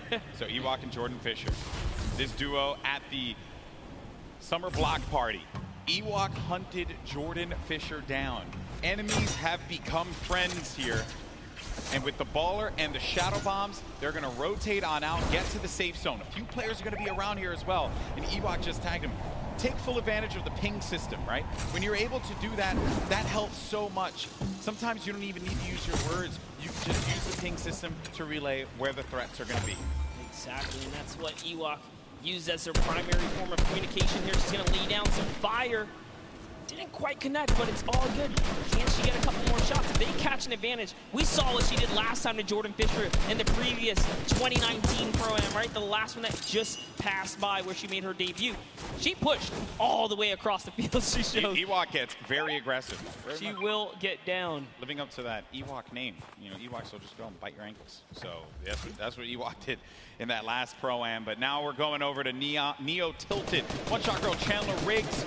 You're going to see Kyle K and Kyle Kaplan up above. And there's K. Crowd popped for him when he had come out. Kyle Kaplan as well. I like how Kaplan's got his marshmallow fit on as well. Not trying to throw us off at all. You know, honestly, that's like, I wouldn't use this, right? If you wear this fit, you're tempting other people to be like, dude, that's marshmallow, isn't it? Right? And then they just want to push. You're not wrong there, buddy. I'd love to catch a highlight, right? Yeah, it's like, dude, I'll push him right now. Exactly. Right? You're not wrong there. I mean, that certainly can be a thing that players see and they're like, wait a minute, maybe? But if a lot of people who have studied Ninja's gameplay know that he is going to go over to that Lazy Lagoon area. But we make our way now to the lava areas near Pressure Plant. This is where Marshmallow and Ninja are, and there hasn't been a lot of activity right now, right? It's been a little bit of a slower game, but that's what I like to see, right? You and I, we've been casting endgame after endgame after endgame in the Fortnite World Cup online qualifier, so it's nice to see some strategy, some rotations go into place here, and players really being methodical where they're going to push at what point in time. And Ninja, he's getting ambitious with these shots, managing to connect that infantry rifle, the purple infantry rifle, so good. Yeah, Ninja actually one of the advocates for playing with weapons that are not necessarily popular or cool at the moment, tends to play with things that are different. So before the infantry kind of, you know, rose in popularity after changes, he was already running it, you know, deeming it one of his favorite weapons to kind of play with. He's always been like that in any game that he plays. I remember many times casting him, whether it be Halo or any other title. He always goes for the road less traveled and does a lot of damage there with that infantry rifle. Look at these players as they fly about through the jet streams. Myth on the other side as well with this duo there. It's got to be. Oh no, Tim the Tatman. No, Tim, no, Tim. And he landed extra quickly. He got picked off from the sky. I don't want to say it, but he was literally swatted like a fly right there. Oh, that was just too easy. Taken right out. Tim the Tatman goes down. There's no friendships here in the Pro-Am, people. Ninja makes Tim the Tatman pay. It was a wide target, and he's going to hit those. All right, so there he has his ball. He's going to get a bunch of extra goodies. And oh no, Ninja's ball actually flew off into the steam vent, and it's gone. Yeah, I think he ended up going with it. Hopefully he did. Yeah, so he ends up getting the ball right on back. is looking around. He doesn't know, obviously, that there's going to be a duo right next to him. A lot of players are starting to convene here by pressure plant. This is where the circle is going to start to collide. And then keep in mind, this lava, when you get to those final circles and you have to go over that lava, it can be your worst enemy or even your best friend, because you can traverse the lava very quickly, but sometimes it can throw you off. And for more unexperienced players, or inexperienced players, apologies, that could certainly throw them for a loop. Yeah, it can definitely end up also just like splitting up a team, right? And then causing some chaos that way. But man, the fact that Ninja's able to just openly hold this area right outside the mega ball. Wrecking people with this. Yeah, look, there's another player right out the sky right there. David Williams goes down. Time to go collect. Time to go collect. Go get that expensive NYC rent right there, Ninja. Go pick it up, because he's collected right here. Oh man, he has been just swatting these players out of the sky. Tifu's going to be in a fight right now, though. Having to deal with this, going to use a shockwave grenade to get out of the engagement, reset himself. We'll have plenty of builds to work with as well. We'll also have those chug splashes for him and his teammate if he needs to use it. It's going to be Ewok and Jordan Fisher. This is a huge battle that's going to be taking place here. Tifu has the angle, he has a perspective, and with that combat shotgun, he can hit him from a distance as well. On the screen, you see Nick A30 gets eliminated, so he's going to be out of the game. But for now, all eyes are going to be set here on Tifu and this engagement with Jordan Fisher and Ewok. Yeah, he actually had to back up. Someone storm flipped right at him, forcing him out of that area. But lucky for him, he does have plenty of shockwaves to make a ton of moves. And Ewok actually gets pelted down a few more times there. Yeah, that's not good, because they're going to go down low, and they know exactly where they are. So they just can wait this one out. Let me tell you right now, for every little bit of advantage Tifu gains here, the more unlikely it is that Ewok and Jordan Fisher are going to get out alive. And that's it. I think he's got his confidence all the way up. He knows he needs this loot here. He has natural high ground. Their backs are against the storm wall. They're going to start to push up, but they're going to use the shockwave to fly out of there. That was just one, though. He only saw one, so there it is. Oh, no. He's kind of trapped there, pinned, and he's waiting for him. He's going to tag him with the combat. So much damage being put forward. Tifu now going to be on the run. This is what Tifu does best when he's in your face. Oh, but he gets chunked. He's going to lose a lot of health there. Now going to be sitting at 35 HP and had to get out of there. Going to use those shockwave grenades. The movement that you get with that utility is huge. It was actually Jordan Fisher who came back to rescue Ewok, and it was just enough to back off Tifu. And now the entire battle's been reset. Everyone's in a danger zone here. He really is the perfect human being. He really is. There goes the jet stream. Ewok gets out. Jordan Fisher's taking damage, people. He's got to get out of that. He manages to fly on out of there. Now, the concern I have for Ewok and Jordan Fisher, they got to get back together. Yeah, but not only that, Tifu knows he has to get an elimination here. They are desperate. They're in shambles for gear here. And an artillery strike actually being rained down. Tifu is forced to be on defense. He's far from his teammate Nav. But look, Edwin Hodge and Fraps right here. They don't have health either. This is the perfect opportunity for Tifu. A lot of players are going to be very, very weak. And he gets an elimination on Edwin Hodge. That's going to be Tifu's 4th elimination. Nav has 2 of his own, 6 points total. Oh, there was a trap there! You never suspect the trap, Tifu! Oh, my word! He is disgusted with what he just saw. Nav should be able to get him, though, and they'll get back into this. He does have launch pads, so they can use that to get back into a safe position, but they don't have heals, Monster. Yes, he does. He actually has 2 campfires in his inventory. Oh, well, he doesn't have shields. Yeah, but he has to get to zone ASAP. Airwalks, a previous reigning champ so far, and RL Grime are going to push someone off here. And oh boy, this is the Pro-Am. It's starting to heat up here. That is going to get clipped so many times. Absolutely. Tifu hitting the trap. Never expected. Imagine catching a nice little 2-piece and then walking into a trap. That was perfect. There goes your summer block party winners, Airwalks and RL Grime, sitting on top of their, I want to say, hodgepodge constructed tower here. Then Tifu, right next to Allier. Boy, does he have a video for you. Tifu has not popped these double campfires. Oh, actually just keeping it going. That shot from Tifu, clinical. Combat shotty, that thing's going to tag you from what sometimes it feels like a mile away. This player's going to be behind this tree here, and Tifu sees it. Tifu, easy pickings for the veteran. The tree goes down, no more protection for him, but the shadow bomb is going to be used. You see that player flipping away on out of there. doing all the flippy stuff. Actually love it as well. He sent Nav in because Nav had the materials and the health advantage there to kind of lead the way, but now they're both in a desperate situation. Tfue forced to just get to farm in here. He's going to try and get what he can off the bunker. Ninja still in the same spot just outside the volcano vents. No reason for him to leave when he's hitting the shots the way that he has been with the infantry rifle. Your 2018 Fortnite Pro-Am champion. Marshmello going in for the shot there. Player's going to be picked off from this guy. That's going to be Sinnoh, who gets Musou. Oh, man, that's rough. Sinnoh makes it to endgame with O-King. Like I said, they're going to be a troublesome duo. There's still tons of excellent players left in the game here. See Whitlari down below. He's closing nearby. Uh-oh, Ninja's actually super hurt now. I think he just received the snipe. Yeah, so Ninja's going to be in a rough spot, but we actually did catch one of his other shots earlier on. That was going to be on Michael Dreyer. That was Elim number 4. Now, though, Ninja getting back to a fighting position, but he's going to get hit again. This is rough for Ninja. Doesn't have a campfire. Saw Myth there. Saw Nick Merckx. A lot of good players. Competitive players nearby, that's right. Cloak is still going to be in this match.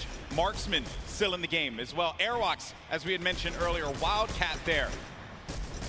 Everyone gathered together here, right in between Dusty Divot and Mega Mall.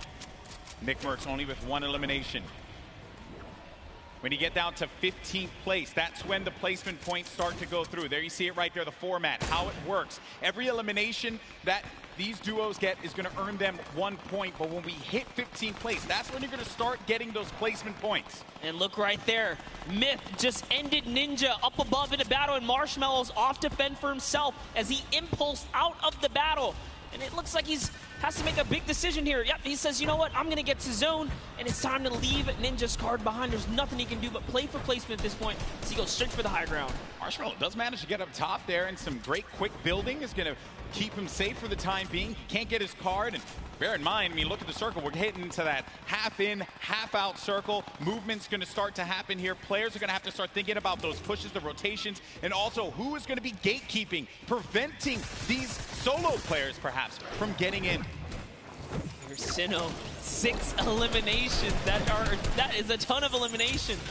Elims matter for points, guys, just as much as placement does. For every single person that gets taken out here, Sinnoh is 1 step closer to grabbing a nice lead. There's a great shot there. Someone's pushing up. Oh, it's his teammate. Okay, we'll disengage right there. All right, time to refocus.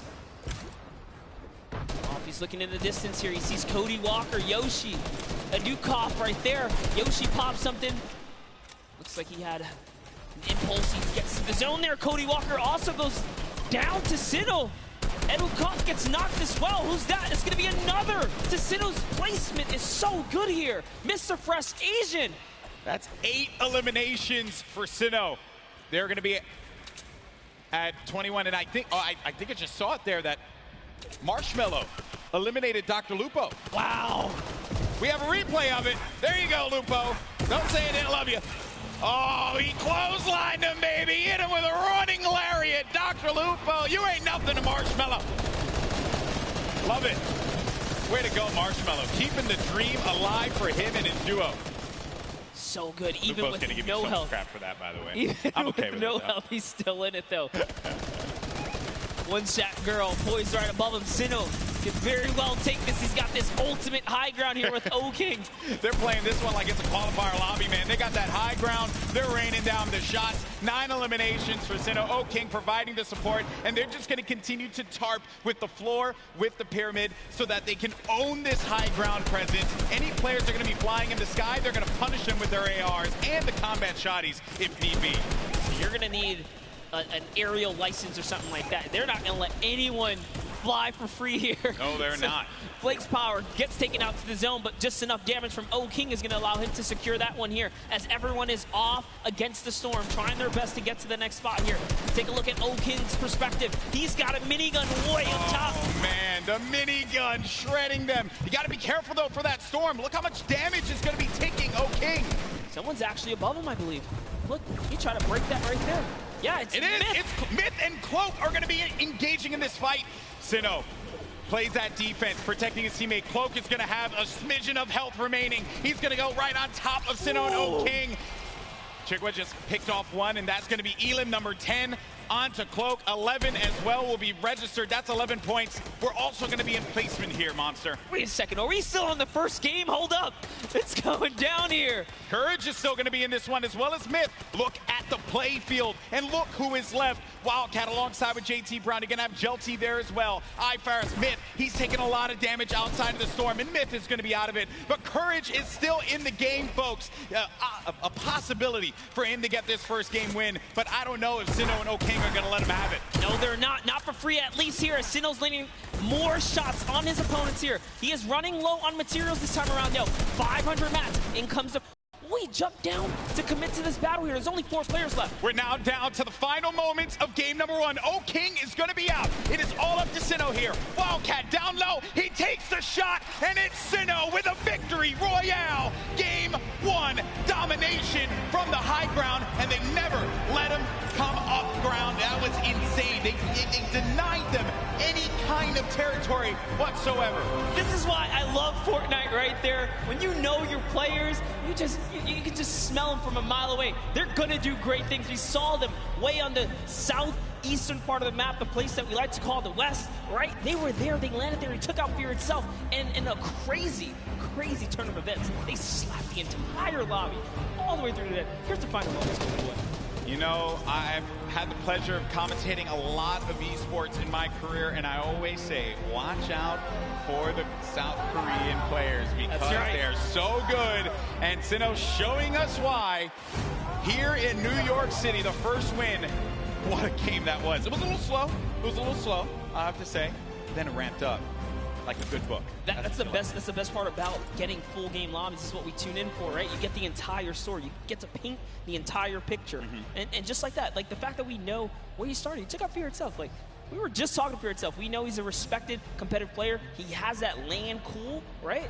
Exactly. It still wasn't enough. Exactly. And this is going to put Sinnoh on everyone's radar as well. But that was a pretty tough end game there. A lot of great players still left in it.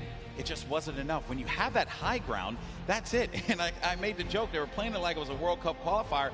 And yeah, I mean, you get that high ground, you deny them any kind of presence to be able to build up to the top.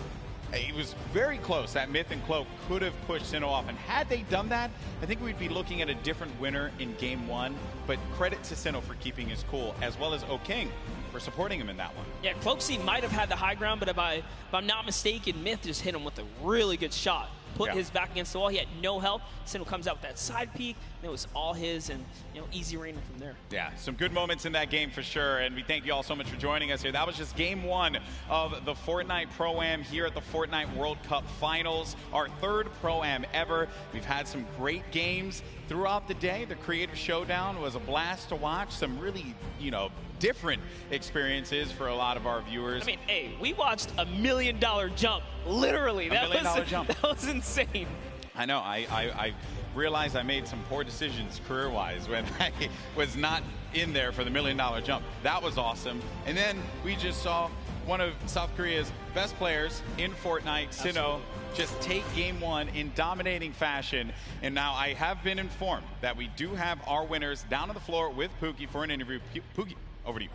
Thank you so much, Golden Boy. I am here down on the floor with our winners. I want to congratulate both of you first off and foremost. We have Sinnoh here, who we've seen play so many times in the past. He was actually part of the World Cup qualifiers. He did not qualify, but it has been quite a journey for him. How does it feel to be playing on this stage regardless?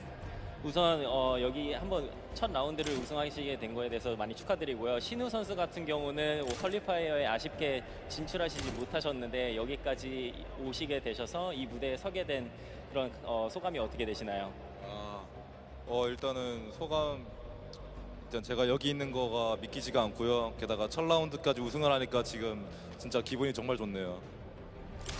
I actually can't believe that I won this first round, and it feels awesome to be on this stage. Well, I can believe it. You guys were playing clinically with the high ground, the tarping. unbelievable gameplay. Congratulations. Down on the end, you've done charity events before, so you've done this before as well, but is this your first time playing Fortnite in front of all of these people? 우선 일단 하이그라운드에서 잘 이렇게 플레이 하셨던 것 같고 이렇게 체리티 자선 기부 행사에서 저번에 플레이 하셨던 것 같은데 이 많은 사람들 앞에서 플레이 하셨던 게 어떠셨어요? 일단 굉장한 영광이고 이렇게 또 좋은 행사에서 좋은 사람들과 좋은 성적을 거둘 수 있을 것 같아서 뭐 미리 뭐 김칫국은 아니지만 좀 다음 라운드에서부터도 더 좋은 성적 내가지고 처음에 들어올 때 우리 아는 사람들 거의 없었거든요. 한 명도 없었어요. 요 대회 끝날 때 저희를 모르는 사람이 한 명도 없게끔 만들도록 하겠습니다.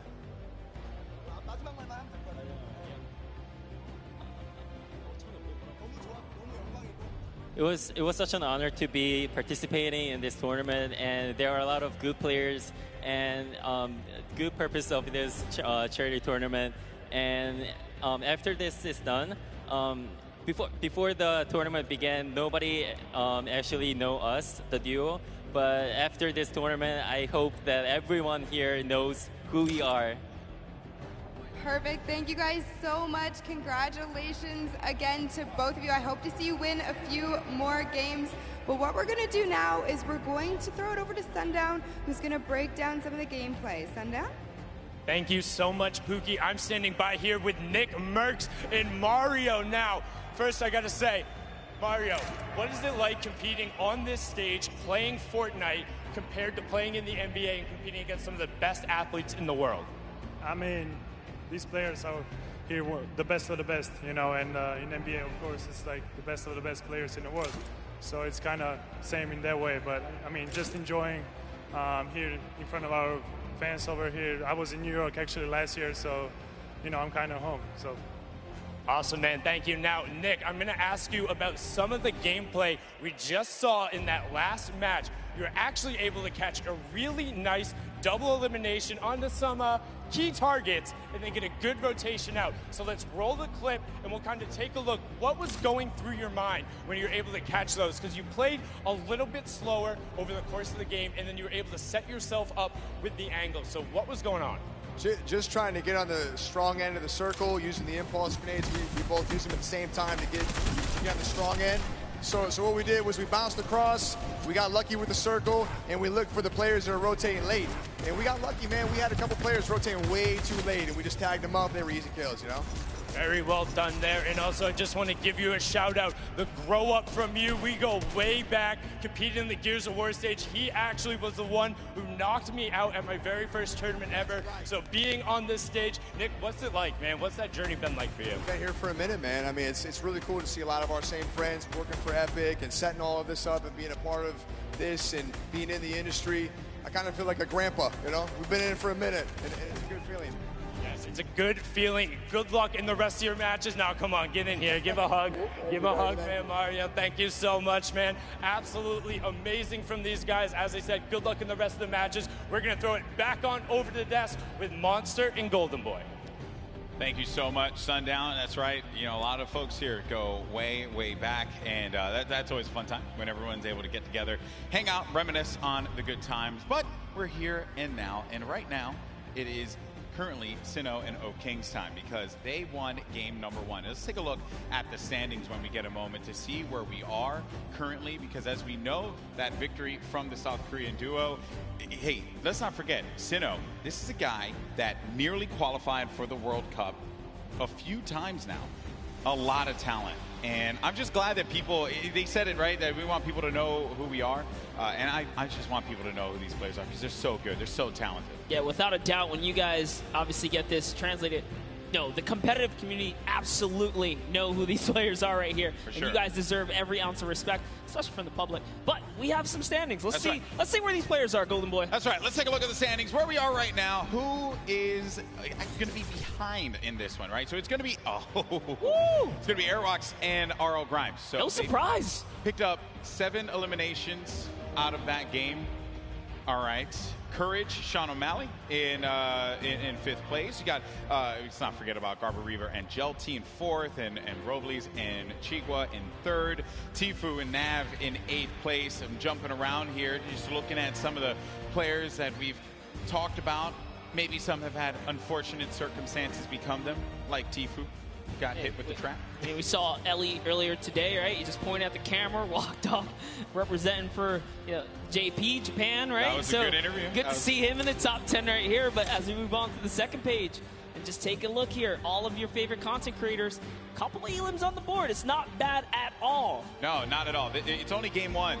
You have plenty more to go here. Ninja and Marshmallow in 14th place. We covered them quite a bit in that last game because they stayed put at pressure plant and did not really need a reason to ever rotate around. Because of that, Ninja was able to punish a few players flying in the sky, kind of like when he caught Tim the Tap Man midair. Yep. That infantry rifle was huge for him. Maybe he's going to be able to do that again. Obviously, let's see how the circle works in your favor. But that's it.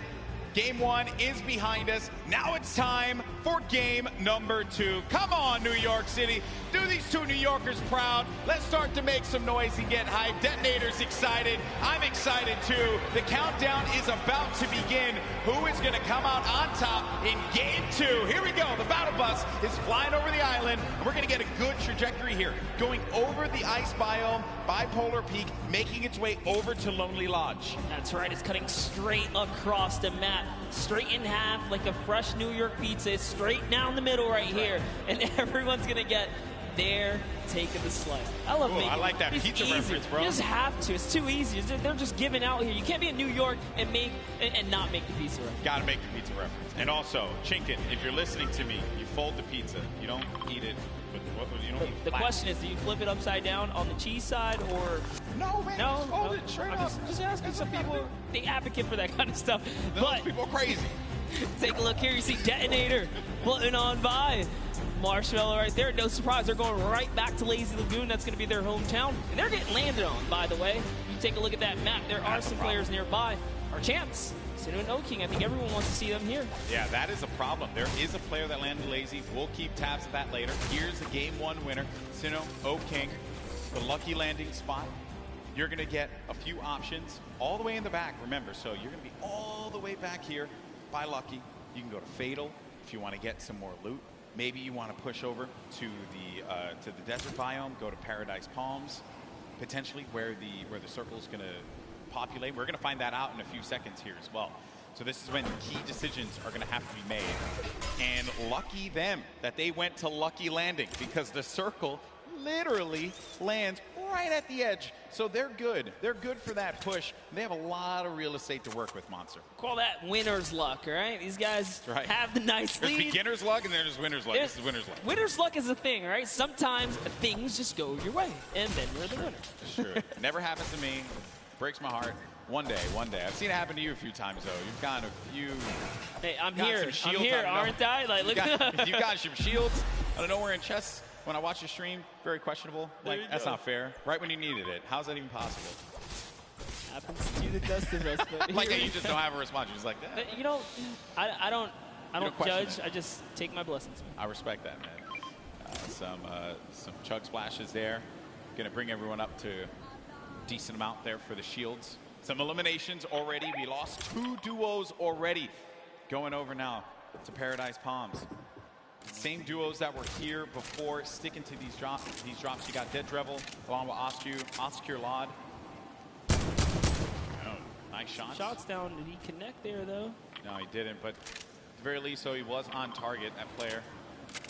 Did manage to move around there. Hear that Shadow Bomb go out. And Dead Drevel had to have heard that, which is the reason why he's going to start pushing up here. Doesn't have the resources for a full fight. So he's going to be playing around this natural structure. And he needs to just farm up. Osculot's going to be taking a lot of damage as well. Going to have to get out of the fight. 34 HP remaining. He's going to need to rely on his teammate. Does not land that shot with the hand cannon. But Dead Drevel's there for the follow-up. That's Business Boy. Oh, but business is closed down, unfortunately, for him. Dead Drevel's going to be out of this one, but not dead yet. Did get peeked right there, so he has to be careful. Oscar just looking. And Frizz has got such a good, position on them, and he even has shield. This just like that. Now he's at 72 extra shield, so He's doing just fine. That jump shotgun, perfect for being chest to chest, get right up in a player's face and do tons of damage. And it's early game, so Frizz can get Business Boy's card, bring it back into the fight.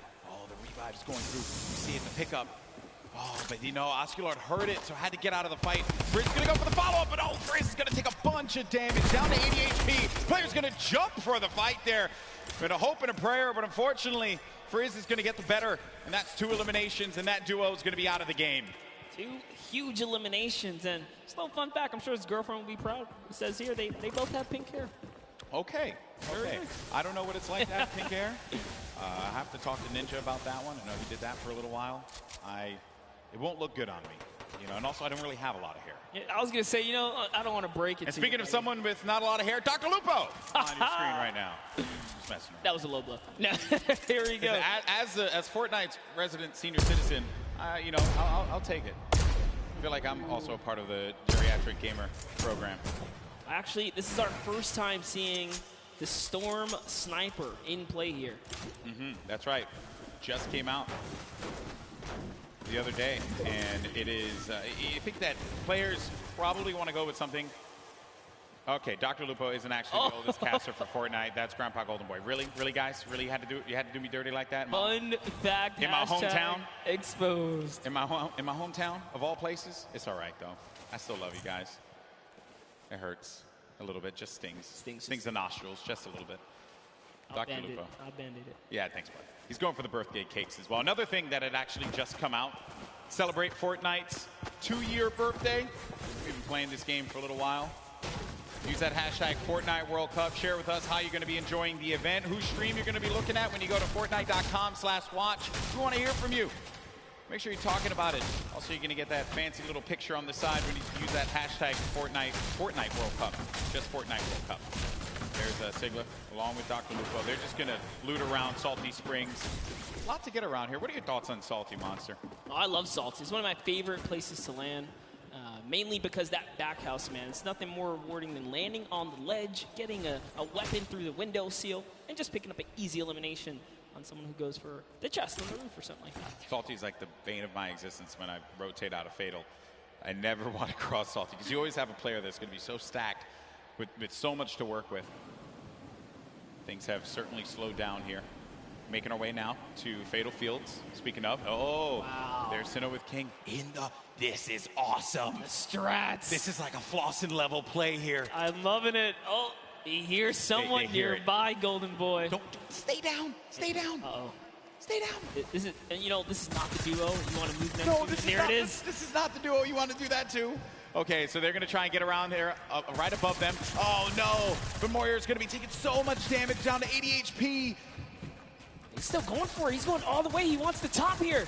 He takes high ground. It's actually his. Oh, but the Bush manages to repel the damage. It takes one shot clean and nothing else. That was one. Can he hit the other right there? He's going to have that green tack. Oh, no. And it's going to be the duo that won game 1. Oh, King and Sinnoh. That eliminate another duo. I mentioned it. They go lucky. They get all the loot, win the fights out of there, make their way to Fatal. Plenty more loot to grab. And naturally, they're just going to cut straight north to the zone. And we saw how many eliminations they had last time. They want to fight. If you're a competitor here today, you have to be careful being near Lucky Landing. They somewhat claim that spot, but here we have Faris. Brandon Rogers, down comes the shots here. Let's see how it's going to go down here. They're at the easternmost part of the map. We have Jacob and Faris kind of moving back and forth. Listening for cues. I think he hears him nearby, yet he's looking for Jacob now. Oh, man. Jacob's by himself. Yeah, that's the problem. Jacob's going to be alone inside of the natural cover. There you see the circle favoring Sinnoh and O-King. We could see back-to-back winner here, Monster. The way to that circle lands. It's right over Salty and Fatal Field, so that favors Dr. Lupo and Sinnoh. Oh, no, but Graham Rogers goes in for the fight. Faris has got to pick up his teammate here. He's got to have his back. Jacob gets it. Boogie Bomb goes out, but doesn't connect. Probably trying to overtake that wall there. Jacob, wisely enough, is going to get out of that fight. That player's going to be down. The Stinks forcing anyone that will hang around. Needs to confirm that elimination. There you go. That's going to be a ton of loot for Jacob to get, but Faris is looking at him right above him. on top of the rooftop. He wasn't ready in time there to put the shots on him, so unfortunately he did miss. He goes for that side combat shot and breaks the wall right there. Oh man, this is not looking good here for Jacob. Faris gets his teammate's card. Does he opt to get out of the fight? Oh, Jacob taking a fight to Faris. You like to see that one. Go for the fight, but look at the storm. It's starting to push in. Some decisions need to be made here. This fight is going to happen right by that storm. Popping that early med kit, he knows. He's got a few seconds to work with. Well, he's actually lucky. The zone isn't quite pressuring yet, so he figures, hey, you know what? I'm going to use this opportunity to heal right back up, and now the advantage is all his again. Slight lead here. He's looking for it, fights right in front of him. Oh, man. You just don't expect that. You're hearing all this movement around you. You don't know where the attack is going to come through. And they're just dodging and dipping around one another. Such an intense battle, and Faris still has minis left. That might have been his last heal there. Oh, the Jacob quad. decides, you know what? It's time to back up. Take the trusty quad, get out of there. Long. Yeah, no reason for you to push that fight. You have your teammate's card. Then we go on forward, and you got Slogoman, who just got beamed. Beamed. Marshmello with the snipe? Marshmello. Okay.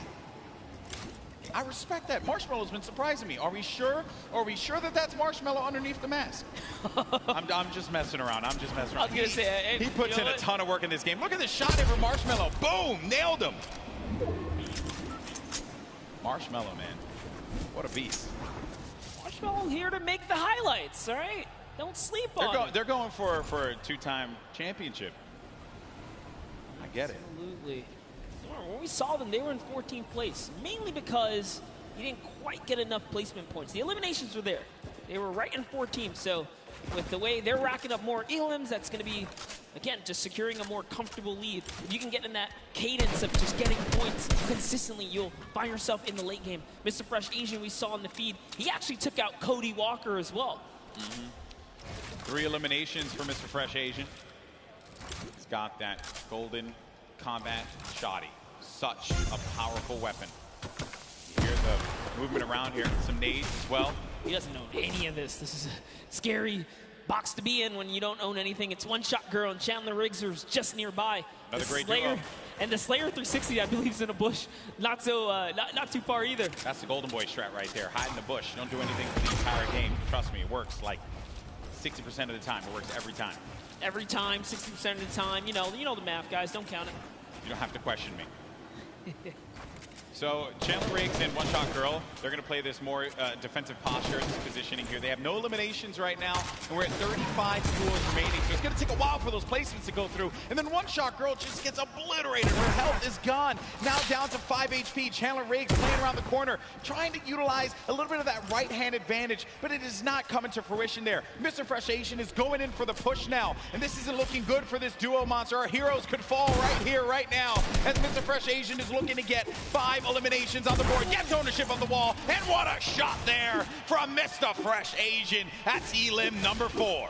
That was so filthy. Took the wall just like that, an instant edit, no mistakes made. The Slayer 360, he's finally given up his bush. He's actually now exposed himself. Sometimes you gotta abandon the bush. It's okay. He's got to give it up.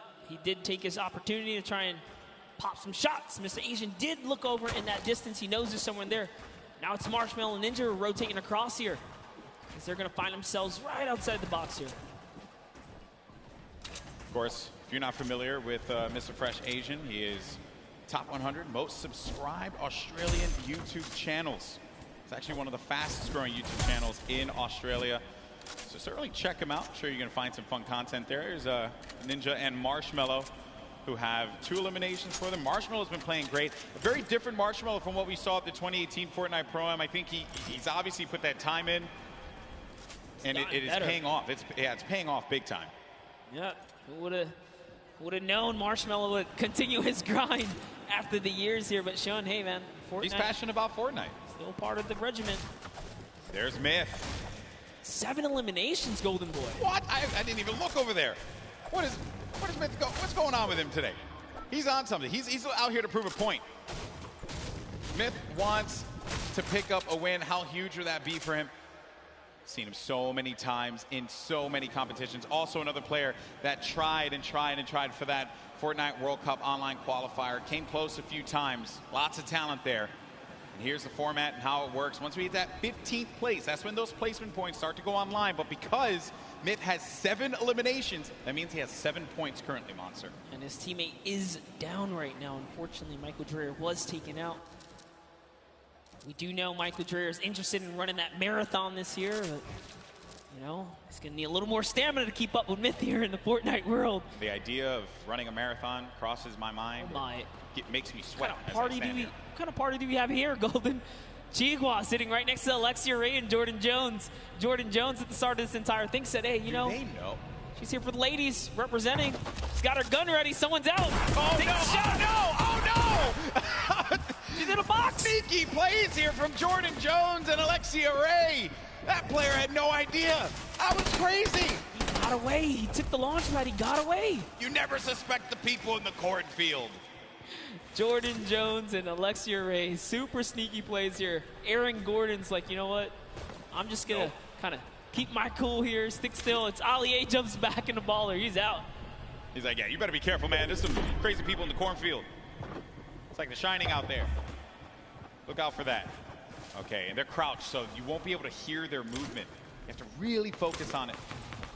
They got just the aim set. I like this strategy. They are eventually gonna have to move here. Same thing for Ali A and Aaron Gordon, which for them, I'm sure that they're a little worried about where these players are gonna be. Listen, Ali A might be a famous YouTuber, and Aaron might be huge on the basketball court here, but you step to these two ladies right here, they're gonna make you look like little boys. They are ready to fire away right now. They are so ready. Okay, well, while that's going on over there, and I'm sure that's going to take a little while to come to fruition, we're going to have a classic battle here between Tfue and Ninja. Marshmello's trying to play that supporting role as well as Nav here. Marshmello taking a bunch of damage, and he's got to get to his teammate. Nav is boxing around there, and Marshmello's going to try and go toe-to-toe here against Tfue, but Marshmello gets picked off. That seemed like it was coming off from the distance there, and Ninja has to get out of that fight. There's just no reason for him to continue to engage in it, considering that they were getting third-party from afar. I think the shots came from Udakov and Flake's power over on top of that tower and punished Marshmello when he exposed himself when he jumped on top of that ramp. Tfue really showing why he's a World Cup qualifier. This is still happening, by the way. Oh, yeah. They're ready. Looks like Mario's left to save Nick Mercs here. He's going for the revive. Aiden's going to go in for the fight, though. Mario's got to be prepared for this. And Nick Mercs trying to direct traffic. He's got a few seconds here to pick him up. Aiden right outside. He's trying to pummel his way in through the doorway. Mario, again, setting up the defense, helping him out. Aiden, very weak. Came second place at the Summer Block Party, Monster. That's right. Can the Trailblazer, professional basketball player, Mario, fend off Aiden, ghost Aiden right here, right now to save Nick Mercs. And he's going to be hacking around each wall here. So he does it! Off and he gets ownership of the wall. You never want to go toe-to-toe with Aiden in the box, baby. He's going to punish you every time. Such a clean wall-taking transition. Always using the same rhythm, hits the left wall, hits the right wall, doubles back, takes the wall, makes the quick edit, and it's his to go here. Sinnoh and O-King now hopping back with our previous Game 1 winners here. Still in the running, 2 eliminations, tons of materials, launch pads, campfire. He's got everything he needs. And what's even better, they have the circle. The circle is in their advantage. We're now into Storm Phase 5. I'll tell you right now, he's going to build all the way up and start crushing players when you got zone like this. Let's see it. Now, some of you may be wondering what's going on right here. Maybe you're new to Fortnite. What he's doing is he's using the edit to peek through the pyramid so that this way he can get the lay of the land. Fortnite's all about information. What can you get out of players rotating? Who can you punish if they're going to be out in the field exposed? That can give you some more eliminations. More eliminations means more points. Kind of like what Sinnoh's seeing right here. This guy walking around by himself, and he knows that players are going to be above too because he's hearing the shots that are happening above him. That's going to be Jelty and Garborever over there as well. I like that. Here comes an artillery strike right on Mip's head. He is in the fray here. But Mip also, tons of mobility here. He's got the minis. There you go. He knows he's on camera. What's up, Myth? There you go. Okay, so use the launch pad to get out, but he's in the sky, and those players are going to be hanging around him. He could get picked off. Dr. Lupo in the storm, but Dr. Lupo, no, unfortunately for him. Overstood his welcome in the storm right there. It does manage to tick him off. He secured the point before he was taken out there, but back to Myth. Myth's got 8 eliminations. He's so close to some placement here. Remember, they just have to get top 15 with the duo. There's only 20 duos remaining in the lobby here. The way this format works, it's similar to your other competitive formats that we've had over the weeks of qualifiers. Every elimination's a point. Oh, a lot of great players are still going to be in this fight here. Monster Airwalks is in the fight. Grime as well. Symphony, Tim the Tatman. Got Marksman, Cloak, Aiden. He was taking a bunch of damage. He's going to go down from his teammate, Sean, who takes him out. Wow. Gets Nick a 30. Symphony finds Ellie.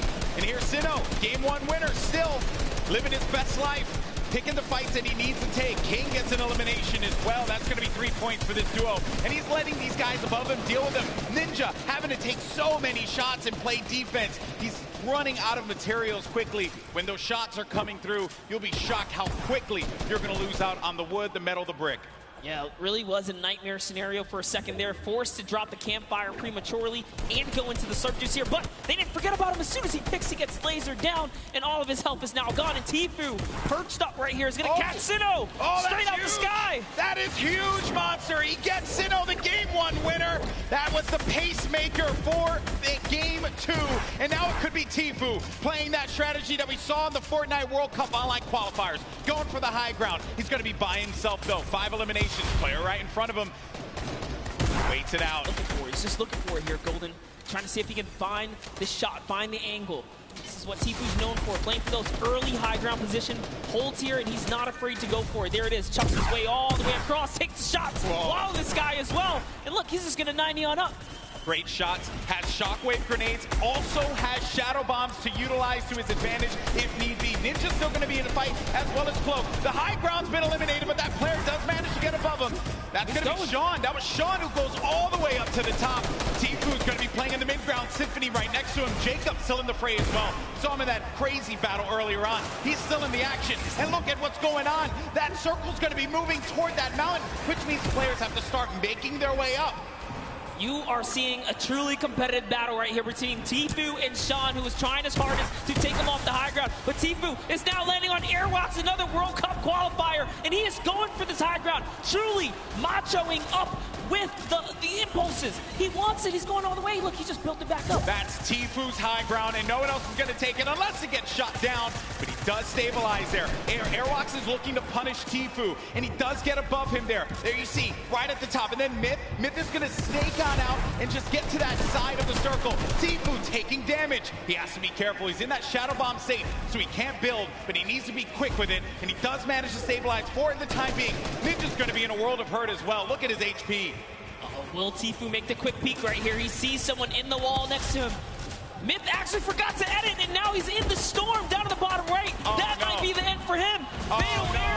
Oh no, Myth, not like this. He tries to get out. He does manage to stay alive. Oh no, Myth is going to get picked off by Airwalks. Sean, Airwalks is weak as well. Jacob now has a high ground. Cloak and Tfue. Tfue said Cloak was a player he was worried about, and it could very well be the case here. He's looking around. Airwalks dealing with a lot. As Cloak, he's going to lose all his shields. We're going to have a proper 1v1v1 here. A 4-way battle as Tfue fights on out. Airwalks is going to be out of here. That's going to be Jacob who gets the better of him. Look at Tfue just try and hold this one off. It's now down here to the final 3 players. Here we're going to see a quick Tfue versus Cloaksy moment or what? And Jacob's up in the high ground. You know he's not going to give him any freebies here. They have to go up the mountain. Jacob is going to be the problem here, not Cloak. Here's Jacob looking for him to push around. He does manage to tag him. He gets a sizable amount of damage, but he loses the high ground in turn. He loses the high ground. Jacob, look. Oh! The side shot of Cloaksy as the storm wraps up Tfue. I lost my voice there. I lost my voice there, people. I'm too old for this. What a battle that was. Jacob with the win against 2 of Fortnite's premier players in Cloak and Tfue. Crazy battle. Ninja slides off the mountain, falls to the zone. Airwalks goes down to Tfue's aggressive push. Wow. And in the final moments, it turns out it's Cloak versus Jacob. And here's the last moments, fatally leaving the back door open. And that's why Cloakzy goes down. And Tfue ended up falling because of the storm. He couldn't get up the hill quickly enough. I mentioned before, that was a concern. When that storm started moving, the players that were down low, those are going to be the ones that suffered the most. I'm just shocked that Airwalks got picked off the way that he did. And Jacob, what a win for him. Huge victory. And again, against two fantastic players. 2 shotgun bullets left in the final moments right there. Wow. Just 2. That was crazy. You know, okay, I think we had a good time with that one. New York City, what do you think about that last game? Because that was a pretty sick one. I think you can all agree with me on this one. Great matchup, through and through, Monster.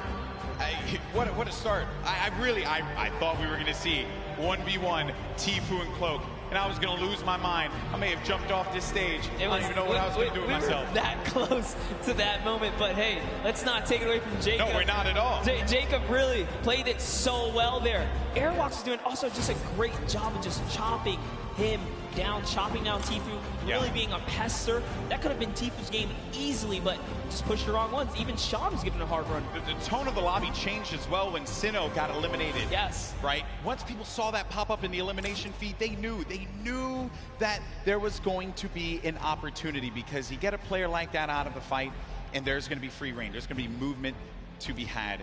But it was really the real winner of that match was the hill. Was the hill. Because once that hill started moving and the storm started creeping forward, you knew that so many players are looking up and they're like, ah, crap. I gotta have to deal with that As thing. Sundown likes to say, good old man Mountain claims another. Always gets his target. Always gets his target. That was a good one, folks. We're probably going to get some words from our winner in a little bit. They're probably getting themselves all collected. I think we all kind of need to collect ourselves after that one. I thought Jacob lost that, man. Because when he lost the high ground, I'm shocked that the wall didn't get placed in front. But I think he probably felt like he had that angle and he wasn't going to get clipped. Yeah, Cloakzy really thought that he had the leverage, being that he just came over the mountain. He knew Cloakzy could not build in those, or Jacob, excuse me, couldn't build in those final moments. He had 0 builds. When you see that kind of, you read the player and they're not doing any builds like that, you're like, oh, I'm good. I came up a couple layers, I should be okay. Yeah. But he was at the top of the ramp. It didn't really matter where he was. He was going to get shot regardless, being that he didn't protect himself fully. Yeah, you have to give yourself that wall there so that you don't get punished by those combat shotguns, which we mentioned so many times. That thing has a ton of range. Yes. He was playing that one from that, like close to mid-range, and it will hit you like a hammer for a lot of damage. Before you know it, you're out of the game, you're back in the lobby, or you're going back to catering, So what a great matchup that was. Great moments through and through. Also, I believe it was Jacob that had that fight at the John Wick house. Yes. Against Ferris. Yeah, it was a long, exaggerated battle. Storyline right so there, people. Close. Yeah, he was nearly taken out at the start of the game. What a comeback story for him right here. Yeah. All the way from the furthest you can go east on the map here, one of the furthest points. From there to take it all the way to the end game and then find himself in the victory royale. That's a great game. That's his highlight moment. That's what you travel to New York City for right there. That's for sure. It all could have fell to pieces at that moment in time over by Paradise Palms, by the John Wick house, and then managing to keep his cool at the crazy moments there. Great plays. And I think that everyone thoroughly entertained with that. We have 2 more games, though. They're going to be coming up. Games 3 and 4. We're going to determine who the winner is. And I think we're waiting right now to get some words from our winner. Also, we'll get the updated standings to see where we are currently. And I have been informed that we do have an interview, but it's not just with Jacob. It's actually going to be with Jacob and the 2 people that he took out, Tfue and Cloak. Pooks, talk to me. Thank you so much, GB. I am down here on the floor. I have a bunch of people around here. Who do we have? We have Tfue, we have Cloakzy, and Jacob. Our final 3 in the last game. Oh my goodness. Tfue, walk me through those final moments. Do you mind? Well, basically, I was in the storm and I had no health the entire game. I had about 40 minis, but I don't know. I just got stuck in the storm. Cloak trapped me, held me in storm, dude, but he got clapped by Jacob, so it's all good. A little bit of animosity. We're going to go over to this side here. Cloak, I got to ask, What do you attribute to that? You had high ground over Jacob. What happened? I thought the zone was pulled down the hill, but it was still pulling up the hill, so I didn't wall off my back, and he got a free shot, and I died. You were eliminated, exactly. Now, Jacob, you took both of these guys out. You won that game. Congratulations. Thank you very much. How does it feel to take out two of the biggest competitors on the biggest stage in the world? To be honest, I feel amazing, and when I was fighting with Clogsy, I was so stressed, but because I haven't got a match, yeah, but Clogsy fortunately didn't put the wall behind him, and I did it. So you capitalized on Cloaksy's indiscretion there. But you know what? They're all friends. We can all get a handshake around here. We'll work on that. But thank you guys so much. Best of luck in your next games. Golden Boy, what do you think of these guys?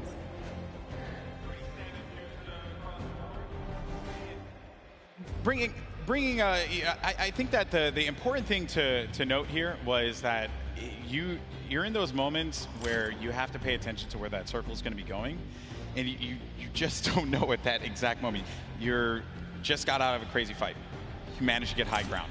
You know that this guy's below, and you don't see any builds coming out. So at that point in time, you're like, okay, I gotta just heal up. I gotta heal up. That's what I'm focused on. Yeah, the problem is you can't assume anything, especially in these final moments. You don't know if you're going against a pro or a celebrity. And, you know, Jacob right here traveling all the way from Poland now to show up and make it happen.